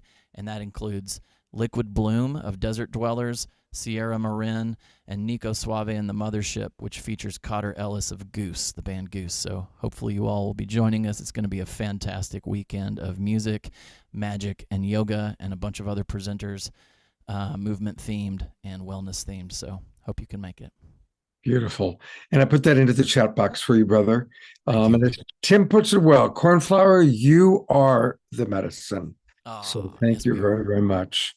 Yeah. Well, there are certain books that are like the books of our time, the books that most of us have read that shaped the way we think. Autobiography of a Yogi is one. Richard Bach's books, Illusions is one for me, certainly. And one of the great books is The Keys of Enoch, written a long time ago by J.J. Hertog. Now, most of you probably know the story, but anybody who doesn't, J.J. had an extraordinary experience of being taken into another dimension where he was shown many things and had an expansion of consciousness. And he's been with us for decades, helping guide us along the way. And so when this amazing government disclosure happened yesterday, I knew there were 3 people I wanted to have on the show right away. Alan Steinfeld, who kicked us off, and JJ and Desiree Hertog. And God bless them both. They agreed to join us tonight. They have been around for quite a while. They are as knowledgeable about what's going on in the world as anybody. And so welcome, JJ and Desiree. Thank you for being with us. And please, what's your take on what happened yesterday? Well, yesterday was a cosmic benchmark of great significance from the most important and most powerful country on Mother Earth, the United States, through the office of the president and the office of the Pentagon intelligence community, began to acknowledge the real story. So I'm going to share my screen. We have about, what, 15 minutes, Scott? I'm going to see if I 15 can approximately. see if I can get to what I really want, which is this and this. Can everyone see it? Yeah. Yes, we see your Okay. screen. There it is, U.S. Department of War. So the story is basically known as Pursue, which is what, Desiree? Well, we're going to come up on that. So, as everyone should know, and I'm sure Alan's done even part of this, maybe we're duplicating Alan because he and I and JJ work together so well, that you can go now to warsally.gov and put in UFO, better than UAP. I don't know why they did that, but you can see it right there, war.gov UFO/UFO, and you will find about 160 documents and pictures that were released yesterday. Now, as Alan, Tim Spenny, and ourselves have all said, this is just the tip of the iceberg. It's not everything. They're feeling it out. They want to see what's going on. And as Dr. Hertak It's the said, Presidential Unsealing and Reporting System for UAP Encounters. In short, the realization that we are working directly with extraterrestrial and higher intelligence. And now has come the time to reveal the fuller story, to unseal the seals, if you wish, to use metaphysical language, to look at the big picture. And I am thrilled to look beyond the political spectrum to realize the implications will mean a new psychology, a new sociology, a new cosmology. We're not alone, but we are invited to participate in a larger galactic family of those who have gone beyond where we are in this galactic quagmire of simply being, shall we say, surrender to the 3- and 4-dimensional powers of Mother Earth. so it's Operation Pursue. I don't know if they say operation, but we'll call it that. And Dr. Hertak said what that was. Who's involved? The President, the Department of War, Director of National Intelligence, AARO, which is the All-Domain Anomaly Resolution Office, FBI, Department of Energy, which even Alan thought that was really strange. Like, why is the Department of Energy here? Of course, if they can teach us how to use something that doesn't require us going through the Strait of Hormuz, it'll be fabulous. And of course, NASA. So this is the big Megillah. This is the whole team with behind the scenes on all levels. There's been acknowledgement of contact And well over 80 years. Yeah, and of course, for you guys watching right now, it's better to show some of the pictures, and we'll talk about some of the NASA documents as well. But the FBI AARO in late 2025 had this picture. If you go to the we'll say that website, you'll find it under photo B14, and it was seen in the western part of the United States. Now, as we'll all tell you, including Tim Spenny from UApedia.ai, that, you can't trust every single thing that's in there. They're just releasing things that they want to release. But it's interesting. I took the ability to put the FBI arrow on the top there, but all these documents have actually, we'll say, blacked out areas. This is the unusual one. This is image enhancement analysis will show that this multi-pronged star-like object that is seen over the Middle East, right, has also been seen over the indigenous areas of North America. Now, the indigenous cultures believe the star nations are coming back to Mother Earth because we have violated Mother Earth. We're destroying our resources, i.e., we are looking at the demise of humanity within 50 years or less due to our consumption, our violation of environmental balance, and a lack of ethics for humanity. That's one side of the story of why these events are taking place. Another is that the astronauts that we have worked with are coming out of the closet, as we see here. Right. Well, a lot of these are reports that, no one had all put together. Unfortunately, they have been somewhat put together now in this debrief, we can call it. And so these are the NASA missions mentioned in the report. Gemini 7, going back to 1965, where you hear the guy, if you really listen to it, it says bogey at 10 o'clock high. And he said it many times. So it's a matter of, what was that? I mean, 65, that's a long time ago, right? Apollo 11 in 1969, Buzz Aldrin. And Armstrong? Knew and worked with. Yes, we'll show you a picture of Buzz and Dr. Hertak shortly. And then the important Apollo 12 and 17 were the actual pictures of large gargantuan vehicles. Now, what's interesting is that Apollo 17, I believe, had Cernan in there, and Cernan was also in Apollo 10, and he was the one with Young who heard strange sounds. And one of the interesting things is, so they had this, when they didn't land at that point, they just flew in the backside of the moon. And basically they heard this whoo, and Young said, yeah, it sounds like space sounds. And of course, NASA just said, oh, it's equipment, having some problems and stuff. But I find it interesting, like astronaut Gordon Cooper, who was a friend of ours, he saw a flotilla of UFOs in 1951 over the border of East and West Germany. And what did they do? They made him an astronaut. So it tells you that there was clearly a lot of information known going back even to the Apollo program. Here I'm talking with Buzz Aldrin. I'm in the foreground. And they proposed a paper for a particular conference together. They knew each other quite well, we'll say. Sadly, he's 96 years old right now. And a lot of people still feel that, we didn't go to the moon. But we can tell you from both astronaut Mitchell to Buzz Aldrin and to others that we've talked to. Even the Soviet cosmonauts, Pavel Popovich, that we knew from the Russian side that the Russians had seen unusual space objects, one of which interfered with the Phobos 2 mission in 1989. So by definition, we are enriched by our close relationship with explorers, with astronauts, with men of science, and having also worked behind the scenes on high levels of information gathering. So Buzz told us from the time that they went off Earth into space, they were followed by lights. Some of these are mentioned now in this report. You don't have pictures at this point. And then when they were on the lunar surface, those lights, not aliens, but just lights, were there. So that's very interesting that he had said that. Now he's saying, oh, he didn't go. He's saying this, he's saying that. I mean, the guy he's 96 years old. But when he was in his right mind working with our associates and ourselves, he said, yes, they followed him. And there was an earlier, actually, TV program you can find that he describes this in detail. So now this is Apollo 12. This talks, you can see this is one of the pictures that has been released.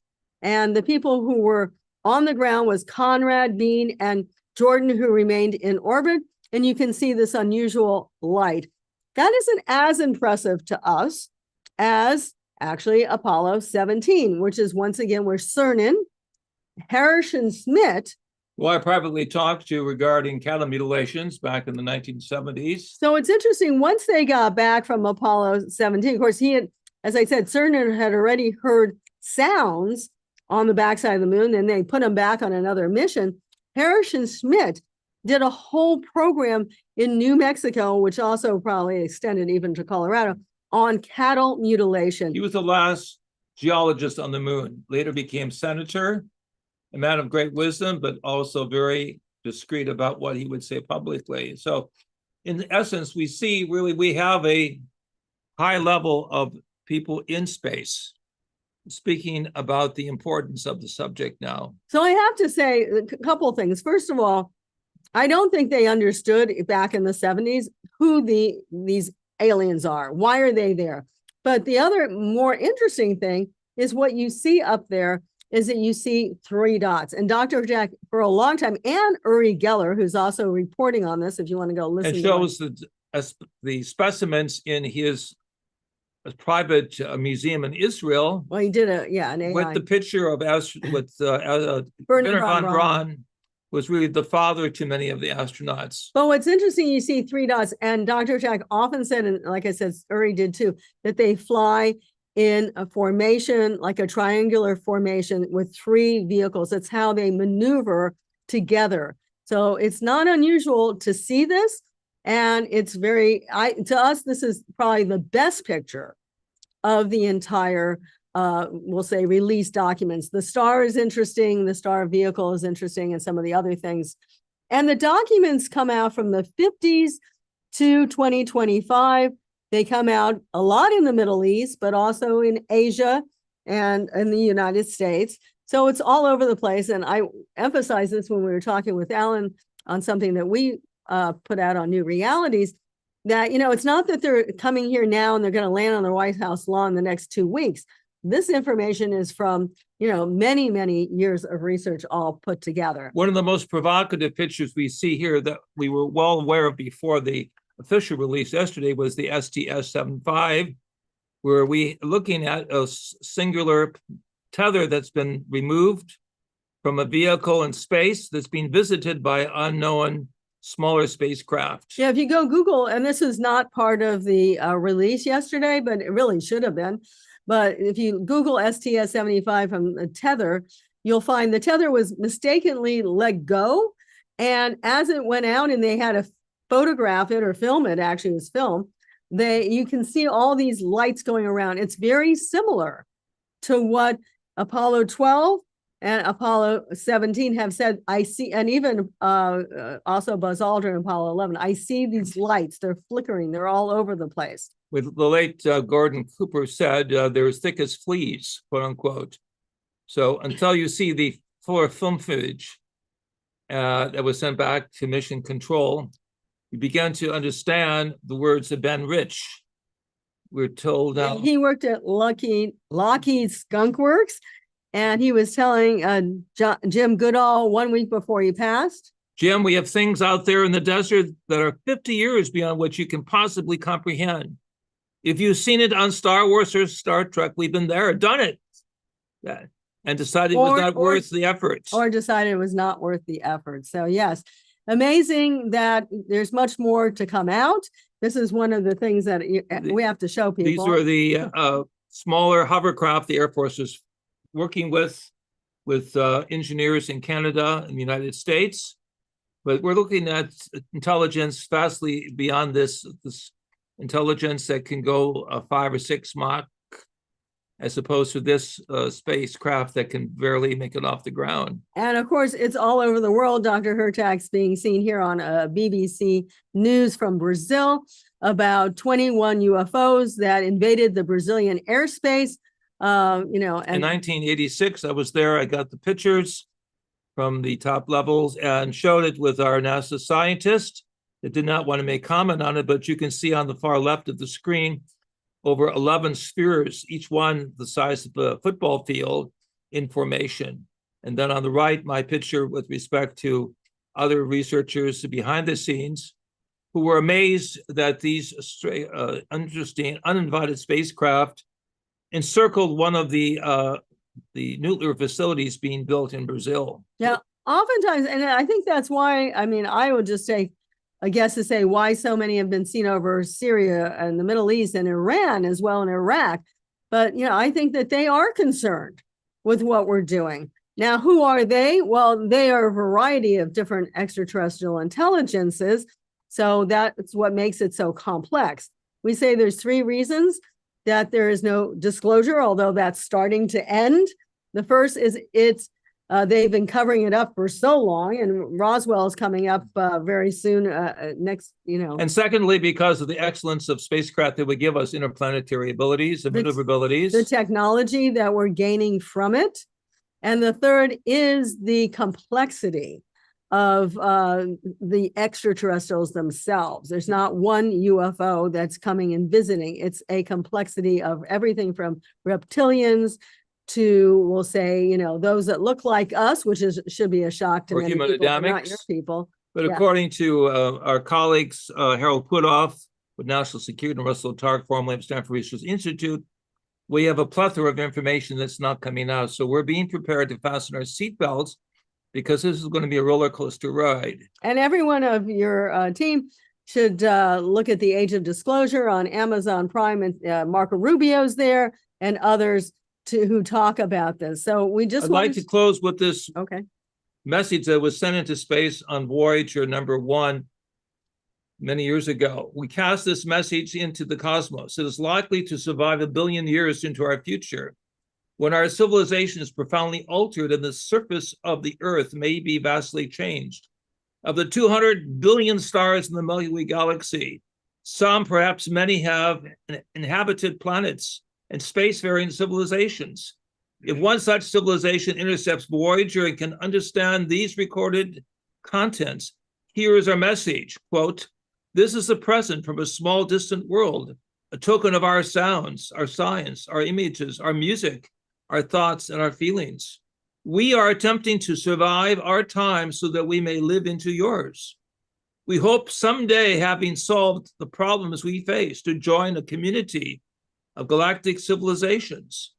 This record, namely of music sounds, represents our hope and our determination and our goodwill in a vast and awesome universe." One member of the Academy, Barrett Williams, was one of the instrumentalists that put this with Dr. Carl Sagan at his side on the record that was pressed and sent into outer space on Voyager 1. And I just also want to say, because some people had rumors that ministers and reverends were brought together prior to this to make sure that their congregations were aware. And we've taught at various places as well regarding how this all relates. For And example, GTU, Graduate Theological Seminary. And we simply say that the bottom line is extraterrestrials are closer to us than some of these cosmic dimensions. So there's just various layers. That's the cosmology of the Keys of Enoch, if anyone wants to see that. And the Pistis Sophia, one of our books, that there's many layers of intelligence out there. Extraterrestrials are our closest kin in a certain sense. And I think we're going to be part and sharing with them in the very near future. So what's the bottom line? We're being prepared for cosmic citizenship. We're being prepared to use discernment to recognize those civilizations that will work with us and those that will support, we will call the warfaring aspect of human civilization that has now put us in an awkward circumstance of going forwards or backwards. And number 3, there is a spiritual component of consciousness. We will call it the divine spark that links us with those of the higher evolution, terminology of the Keys of Enoch, that of civilizations that have gone beyond the dualism, the galactic quagmire of not being able to handle our resources, the inability to have compassion for all humanity. We are on a roller coaster ride, but at the same time, it's a joyous experience of what the ancient sages called the opening of the stargates, the Sha'ari Ra. May we be blessed with this great music that we and others have shared from the east to the west, the north to the south, but let the music of our heart bring us joyfully into realization that we're not alone, that we are indeed part of the galactic community. Thank you, Scott. Thank you, Global Peace Tribe. Don't go away yet. I want to read some comments, and I also want to take people to your website. Tiara writes, "I know that when I read your book, The Keys of Enoch, I get transported into new mental and energetic dimensions." Ayada wrote, "I left my Keys of Enoch book in California when I had to leave quickly last year when my son was in critical condition. I'm so happy because a friend is traveling up here next week and is bringing the book back to me. I am so stoked." Thank you so much, all of you. Yeah, Thank you you can so always much. go to, as you said, keysofenoch.org. And please join us on YouTube and TikTok and Spotify now for our music. There's a lot of amazing things going on. Their website's one of the most thorough websites you'll ever find. I mean, did you hear what Dr. Hertak was saying? 40 years ago, 1986 is when he was in Brazil and was part of that extraordinary experience 40 years ago. And so for someone like JJ and Desiree who've been doing this for so long, and by the way, I worked with Gordon Cooper in the 90s when I was producing television and we had him on the shows. But go to their website, keysofenoch.org. There is so much here. They, of course, are all about future science, bringing it now. So check out their teachings, their books, all the different things. And they travel all over the world. Contact in the Desert. We were promoting that earlier tonight. We're going to be there, of course. We're going to have Captain Ron on the show in a few weeks. So come meet us all at Contact in the Desert, everybody, and meet JJ and Desiree in person. Yeah, Contact in the Desert is going to be so exciting this year because it's finally moving forward. And Dr. Tech lectured with Alan Hynek in the 70s at several places too. Anyway, Amazing. So we're all part of the Peace Tribe. The Peace Tribe Yeah. gathers the other tribes. And suddenly this is a marvelous, stellar burst of inner love and divine experience coming together. and we all need peace, So be right? positive, be hopeful, no matter what the international media says, one way or the other. We are ad astra, as the Greeks would say, to the stars. Thank you so much, Scott, and everyone. Thank you, Desiree and JJ, for being with us. God bless you both. Love you both so much. All right, that's a lot to integrate. And once again, we are blessed to have magnificent music with our beloved house musical artist, Omar Shar.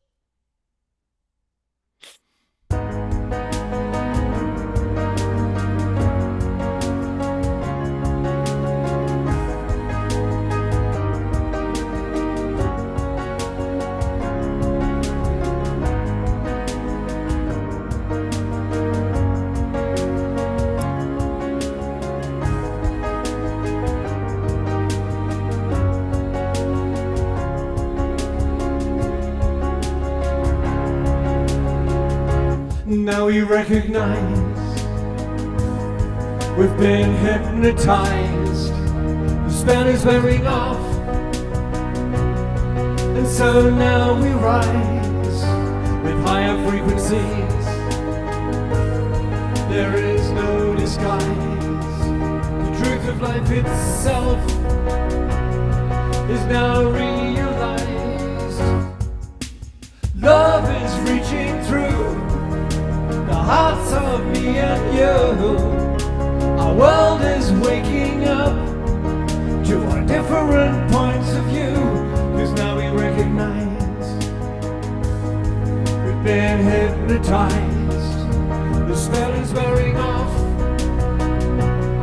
and so now we rise with higher frequencies. There is no disguise. The truth of life itself is now realized. Ba-da-da-da,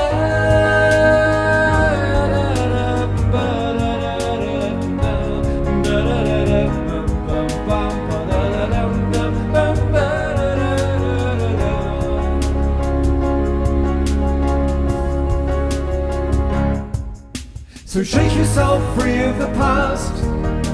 No longer do we walk in the dark, and show each other what we can do, and let our light shine right on through, and let the good of humanity stay, and let the dross simply fade away, and let the mother return to us all, so that love can have her way.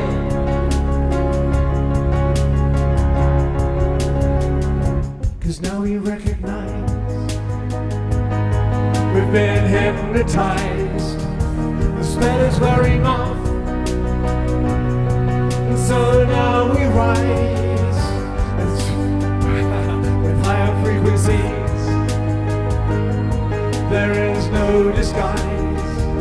The truth of life itself is now realized.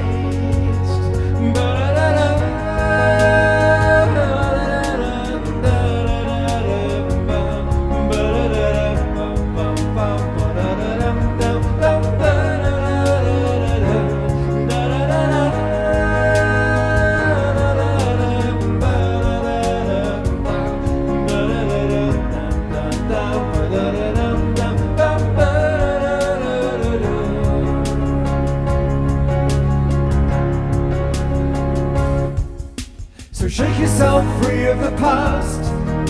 No longer do we walk in the dark, and show each other what we can do.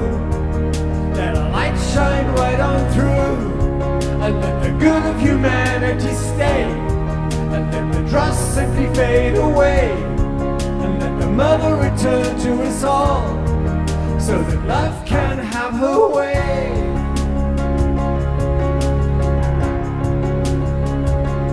Now we recognize we've been hypnotized. The spell is wearing off,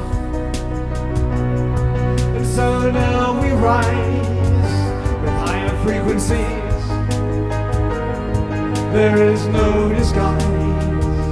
The truth of life itself is now realized. Ba-da-da-da.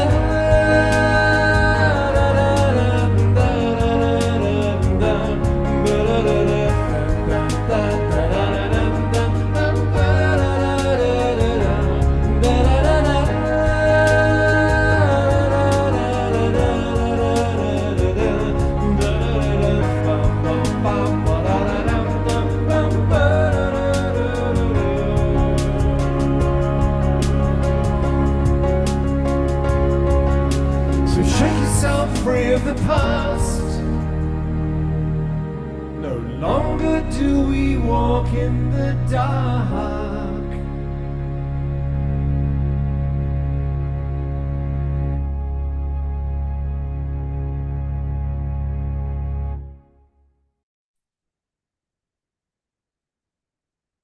Beatrice says it all. She says, Omashar, a prophetic piece indeed. You are a messenger for sure of cosmic wisdom through your music. Thank you. Namaste, dear Peace Triber. Said it perfectly. And thank you to the Global Peace Tribe dance team. Welcome I back, know. Susan Woolridge, I who know. has got her Greek tan that she's carrying with her. So welcome back. It's so enlivening and enriching watching everyone dance because it's like the ultimate compliment. Thank you so much. And those words, of course, are so perfect for, and he wrote those words long before government disclosure happened. Dude, So we are in tune. We are definitely in tune. Thank you so much, brother. Thank you. All right. We've got a little bit left. And this next one is really important. I'm so grateful for some of the work that people are doing. I mean, JJ and Desiree Hurtak, decades of gathering research and paving the way for us. And kind of the next generation of wisdom keepers are my friends with the Consciousness Club, who have created this extraordinary organization called UApedia. And Tim Spenny's a great guy. I've hung out with him in San Diego. And I did a pre-record. He wasn't available tonight live, but I did a pre-record with him a couple days ago in anticipation of tonight's show. And he's going to share with you a little bit about the UAP Con that was on last Sunday. I watched it from beginning to end. I watched it from 10 a.m. till a little after 3 o'clock. It was terrific. And if any of you also watched it, put that into the chat box. I'd love to read that to people a little bit. I'm just so impressed with the work that they're doing.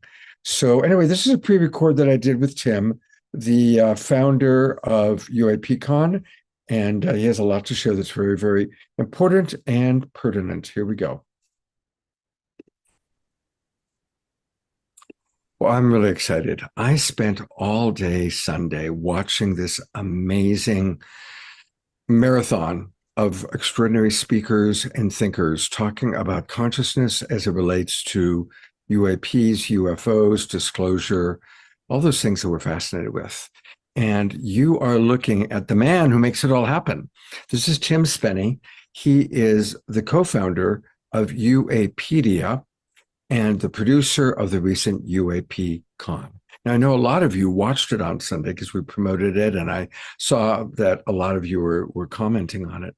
But for those of you who missed it, we're going to talk a little bit about it, and we're going to give you the ways that you can go back and watch and that you can become part of this incredible movement. I've been blessed to be following Tim kind of since they started. Let's start, Tim, with tell us about UApedia, how it began and what it has become. Yeah, thanks so much, Scott, and thanks for having me on the show. Really appreciate your support and promoting our event and the work that we're doing at UApedia. Look, UApedia is a trusted source of knowledge for the phenomenon. When we looked around, we saw a bunch of fragmented and dispersed content and data and information about the phenomenon all across the web. And if we went to like some of these sources like X or Twitter, or we went even to Wikipedia, we would see, disinformation or vandalism on Wikipedia and things that just weren't true. And so we thought, why don't we create this hub? And so what we've worked on for the last 6 months, we started this and launched it at the Soul Symposium that was held in Italy in November of 2025 is when we launched. We've created one of the largest repositories of knowledge around the phenomenon. It's basically a modern online encyclopedia that people can go to. They can look through our biographies, our movie reviews, our case studies, our dossiers, our investigative reports, and really, walk through the claims, walk through witness accounts, walk through what is being said. And we've created a taxonomy so that we can validate these claims and information that are out there. So there's some discernment in the work that we're doing. So yeah, it's been really fun putting this together. It's been a heck of a lot of work. But right now we have over 300 articles that have been read 250,000 times since we've launched. We're getting, roughly around 20 or 30,000 people a week coming to the website. So there's obviously this need for trusted information, and we're really trying to fill that within the ecosystem. It's amazing what you've created. And since you talk about it right off the bat, I'm going to actually take people there so we can take a look at it. And it is uapedia.ai, uapedia.ai. And as we kind of tool around, right off the bat, make sure that you join, that and they've put all this together. And it's remarkable how many articles, stories. I remember hearing about Bob Lazar way back when I was producing a national broadcast television show on UFOs called The Paranormal Borderline. And we did a story on Bob Lazar. He goes way back. So it's uapedia.ai, making mountains of mashed potatoes. There's a nice call back to Close Encounters of the Third Kind.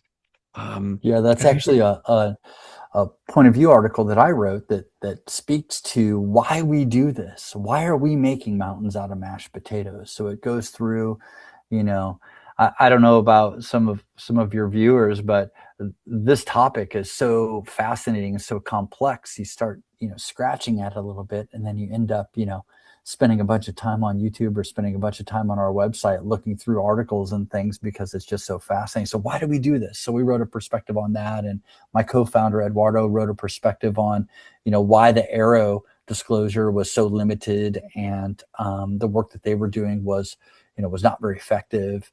So there's a bunch of opinion pieces and perspectives that we have on the website as well. One of the things, I'm going to jump to your UAP con that just happened on Sunday. Mm-hmm. Just to reference, one of the things I really enjoyed was the conversation about high weirdness and the extraordinary strangeness that goes along with a lot of people's personal encounters. This fascinating fellow who's written a book about the relationship between owls and UFOs. I had never heard that one before. And then, oh my God. And then I think his name was Mike. Yeah, Mike Cleland is he's written a number of books on the intersection of owls and the phenomenon. And during the session at UAPCon, he talked about receiving, 1, 2, maybe 6 or 7 emails a day from people talking. Yeah, he has just a giant, and so a database. And so he takes those stories and creates, and writes books about this intersection. So it's a fascinating aspect, of the phenomenon, because there's so much high strangeness. It's not just UFOs. It's all types of paranormal activity, precognitive activity. You see apparitions. There's all types of high strangeness with cryptids.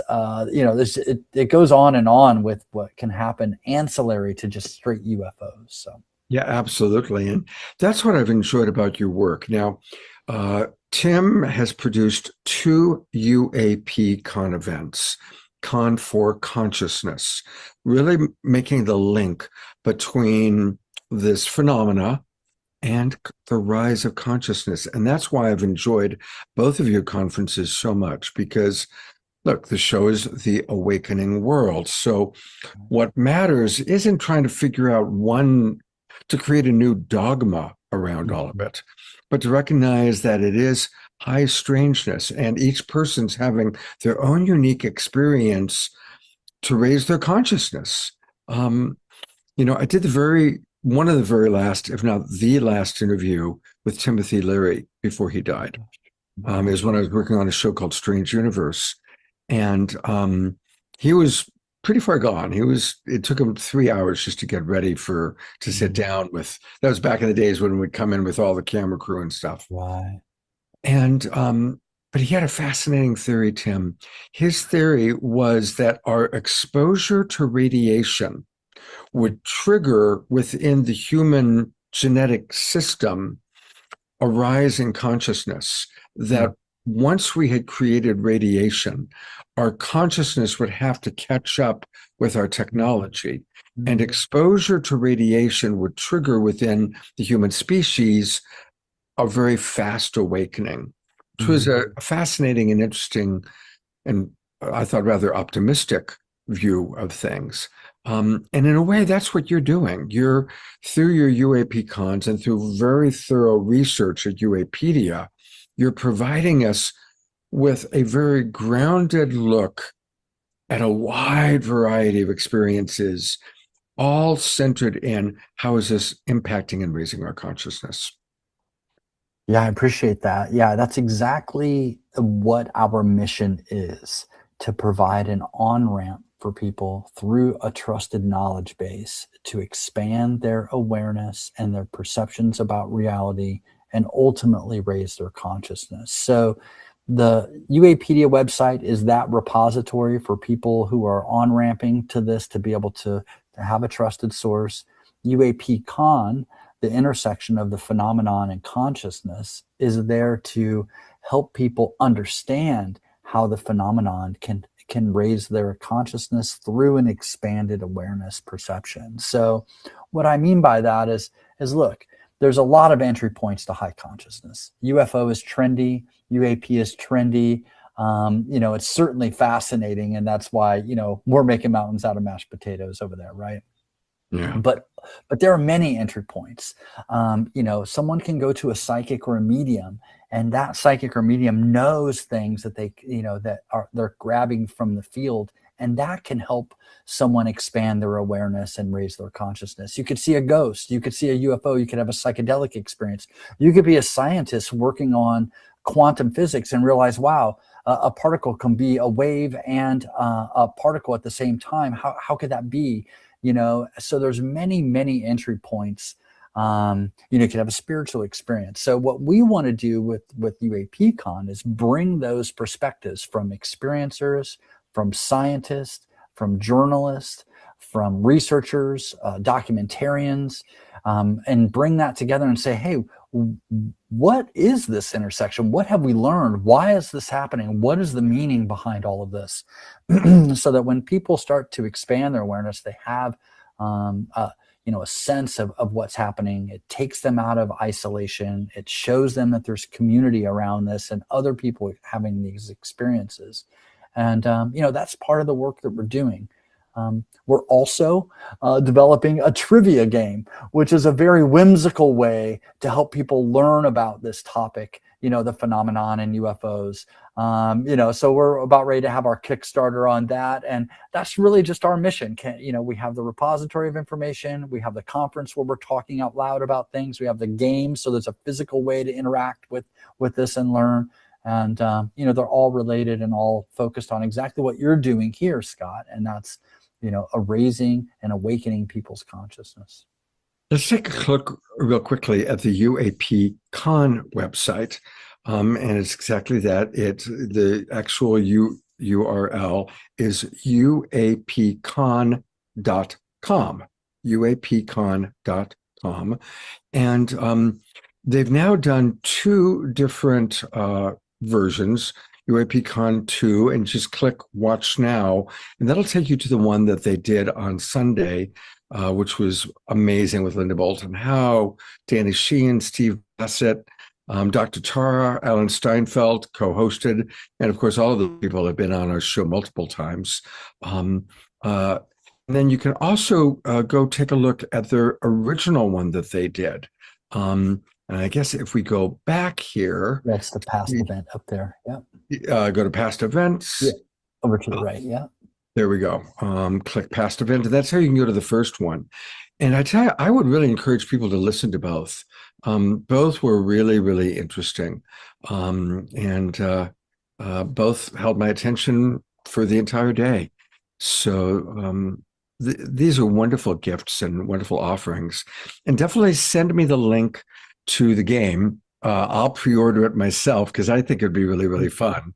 I can kind of show you what it looks like here. I have I have a prototype. It kind of looks like a what do you call that? Like kind of like a filing cabinet with all the files inside. And then if you open up the box here, you're going to have individual questions, that look like this. All right. So what's the first question you asked? And we'll see if I have. This is a government, and it is a classified. So there's 3 levels of difficulty: classified, secret, and top secret. So this is a pretty easy one. Which government agency does Arrow report to? A, the Department of Defense. B, the CIA. B, the CIA. C, the DIA. Well, I would imagine the CIA. It's actually the Department of Defense. It's so what would happen in the game is you didn't answer correctly. It would go to the person next to you, and they could steal your points. If you collect 100 points across categories, you yell out disclosure, and you win the game. So that's kind of how it goes. It's really fun. Yeah. We have some prototypes that we work through, and we've all played the game many times, and it's very, very fun. So. Oh, that's great. Next time I come down to San Diego, let's organize a group of us to play the game. I would love to do that. And one thing you mentioned, Alan Steinfeld. What we've also done with Alan, he has been the host of New Realities and certainly a prominent figure in the conference circuit, Contact in the Desert and otherwise. And so he has an archive of audio recording interviews from going back, 15, 20 years. These are really just an archive, kind of like, tapes that you'd find in your attic almost. And what we've done is we've gone through and we've cleaned all those up, and we've created a Spotify channel for Alan. Oh, that's great. Called The Archives of Alan Steinfeld. So we have 50 interviews published on Spotify, but we have in total 600 that we're producing for Alan. So it's just, these are a time capsule of interviews with people like Jacques Vallée, Alan Hynek, Travis Walton, just a ton of really great interviews. So we're doing that as well. Do you have the link for that handy? If you go to Spotify and search for The Archives of Alan Steinfeld, it'll pop right up. Okay, great. And we're going to do, and by I the can way, absolutely send you a link. Yeah. Our next show with Alan is going to be on Wednesday, May 20th. We're going to do a show with Alan previewing a Making Contact edition, previewing Contact in the Desert. And Captain Ron will be our special guest. And so. Yeah, I love that. Yeah, we've been speaking with Ron about Contact and how we can partner there as well. So it's been really fun. Do you have something fun planned? I think we're going to do a trivia night there with the game. Yeah. Oh, great. Well, I'm probably going to be there, so maybe I'll get a chance to play. Oh, great. We'd lovely to see you there always. Yeah. Yeah. All right. Let's go one more time to the UAP Con. And my question for you is, you take a look at these amazing speakers that you had. This is, of course, we're looking at the very first one. Yeah. And if we go back, you'll be able to take a look at the one that just happened. Mm-hmm. For you personally, looking at these different speakers, who blew your mind the most? Who made the biggest impression on you personally? Oh boy, what a tough Sophie's choice here. There's some really big names that were there. We had Linda Moulton Howe and Stephen Bassett, and of course Danny Sheehan were really, they're just masters of their domain, working in the space for multiple decades, each one of them.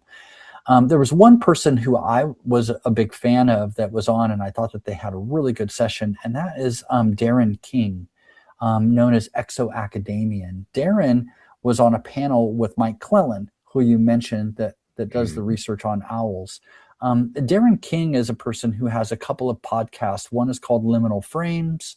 The other one is called Point of Convergence. And he's a person who has influenced me a lot because he's had the ability to take disparate pieces of information and put them together to try to understand this phenomenon, such as synchronicities and meditative protocols, and what it means when, one person sees, there's multiple witnesses to the phenomenon, but people see different things. And so I think that Darren is a really fascinating listen. I recommend his podcast, but I'm a big fan of all the speakers. I arrange the speakers and put the panels together. So there's not a person on there I'm not a fan of.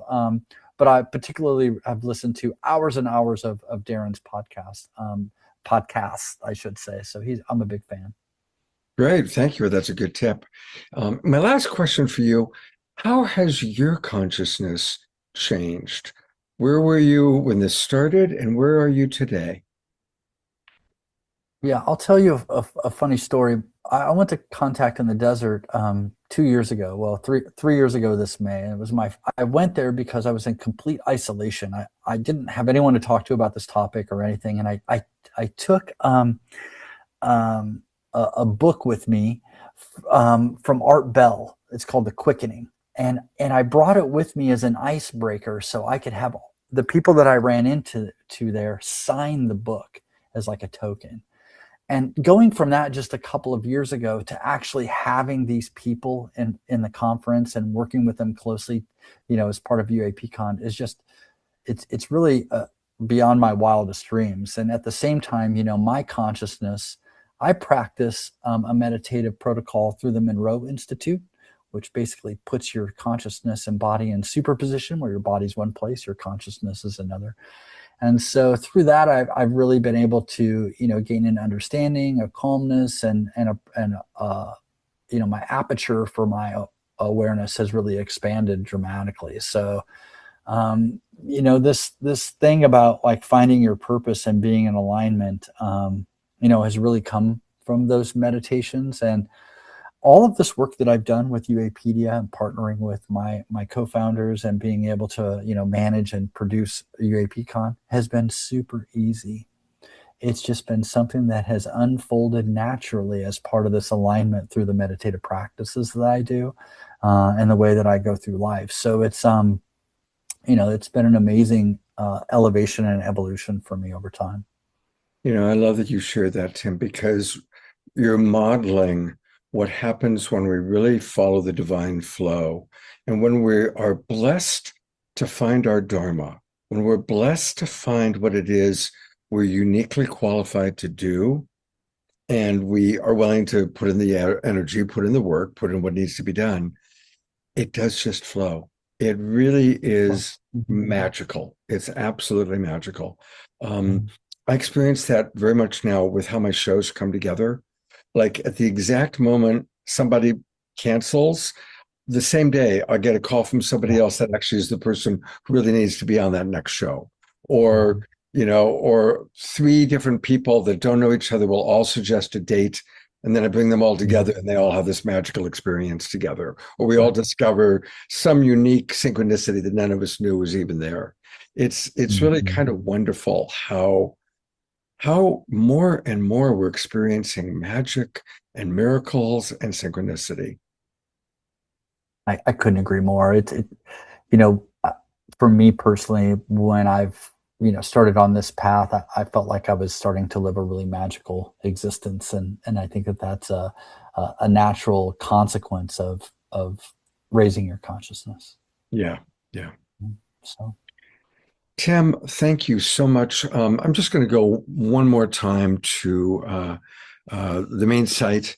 Everybody, if you haven't already, go to uapedia.ai, and definitely make sure that you join. And there's lots of ways you can do it. Just click the join button here on the right-hand side. You don't have to pay anything, although, I sure hope people will be generous in supporting them. And look at all the different ways you can participate. You can help by creating reviews, writing articles, helping with marketing, doing what I'm doing right now, support media, being part of the archive, or being part of the research program. So there's a lot of different ways to play. It's just getting started. We're going to get it. Imagine if you had gotten on the ground floor of Wikipedia, whenever that started 15, 20 years ago. This is the ground floor of what we are all about, which is consciousness and connecting the dots to the remarkable things going on in our awakening world. Kim, thank you so much. You are a prince, and I'm so grateful to know you personally and to be watching with admiration and respect what you're creating. Absolutely, my pleasure, and thank you so much for having me, Scott. It's a thrill to be on the show, so appreciate your support. Great. Well, we'll have you on again, I'm sure. Take care, buddy. When you go there, you'll be amazed with how thorough it is. I mean, there's a lot that they've accumulated. And I was really happy to see how many of you participated in UAPCon last weekend. And for those of you who missed it, definitely go watch the replays. They are fascinating. All right, we still have prayer time coming up with Diara, and then a final cornflower song. So I'm going to turn it over to Diara. Take it away. Thank you, Scott. Whew, just absorbing all these beautiful cosmic energies, all the excitement that we feel here with our feet on this beautiful earth, and the connection that's ever expanding into the cosmos. I'm taking in that beautiful descension energy that Maggie Ann talked about, how we're taking in the starlight into our bodies, taking in the expansion of our connection to that which has always been and yet perhaps never seen, and gently expanding the capacity of our minds, our bodies, our spirits to be able to absorb more of these energies coming in ways that are gentle. We're asking our bodies to let go of any resistance to these changes to mitigate the ascension symptoms. And we're asking that our hearts open more and more to optimal love, understanding differences,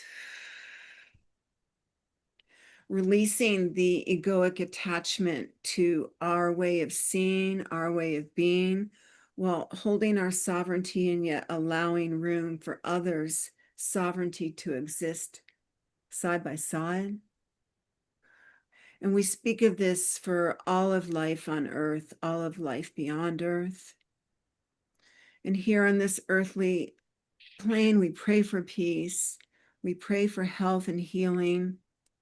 We pray for all of our Global Peace Tribe members who aren't able to be here physically in the Zoom room when they listen, knowing that they're loved and held. And we invite others in as we expand out. And just allowing our conscious mind to continue to evolve so that we can see beyond the physical eye, that we can see the magic and the miracles and the synchronicity, to recognize them in their smallest form and to support them in their largest form as well. Blessings to the inner circles of love that you ripple out, Scott, that we magnify. And just leaving room now for silent prayers to come into this beautiful cauldron while we expand and amplify. Just letting your hearts pour out the longing, the desire. Letting your bodies receive the love. letting your crowns open to receive more of this glory. And we know that we are the foundation for the change. We hold the integrity of this step, these stepping stones. So much love for all the musicians here tonight. And now we get ready to take all of this and blast off even further. And so Thank you very much, Diara. Thank you so much. And we're going to go to Cornflower in a moment, but I do want to point out a couple things. I'm starting the Relationship Mastery course. We did our first course, the kind of the preview for people who are interested in the course this morning. Mashar and Tiara and a few of you were there. And if you're interested in taking the course, please send me a text message, and we can discuss how you might participate. It's going to be another 14 weeks. It's a total of 15 weeks. We started today. All the ones are recorded. So if you miss being with us live, you can get the recording. Life is relationship. If you want to change your life, change your relationships. And we got the goods of how to do that. And then I always like to let people know what we've got coming up. And on Wednesday night, it's another edition of Authors That We Love. And we actually have 4 authors who are going to be with us. And each one is written a book that you're going to find interesting about consciousness or about all things awakening world. And of course, Omar Shah will be with us providing 3 musical offerings. So please join us on Wednesday night. And thank you again for supporting Scotty's story. And we love you, Scotty. And thank you to our presenters, JJ and Desiree Hertog, Alan Steinfeld, Maggie Engel, Bernstein, and our beloved Omashar. And now to conclude, turn it back over to that magic man, Mr. Cornflower. What's up? What an amazing show, Scott. Oh. Thank you so much for calling me in again. Cornflower, thanks for being with us. Yeah, it's truly an honor to be here. I've been dancing around the UAP work since I was 7. So this is it's always fun to get to be a part of the crew here when we drop into that conversation. So to let some of those beings make some music for you, I'm going to open up and see what happens. So your spaceship is about to blast off. All right.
Amazing. So good to see all of you moving and grooving. So good to see Magic with his beloved Maggie. Good to see you, brother. And thank you, Maggie, for again the most inspirational astrology reading possible. Cornflower, thank you for blasting us off into the stratosphere. Thank you, Omashar, for all that you do, DR as well. And hey, everybody, you did it. We cracked the $5,000 mark, just barely, but we did it. In less than 2 weeks, we raised over $5,000 for Scotty Satori. And so I'm really, really happy about that. Thank you, everybody, for your amazing support and donations. And remember to keep Scotty in your thoughts and your prayers, holding the vision of absolute radiant health for our beloved Scotty. Love all of you.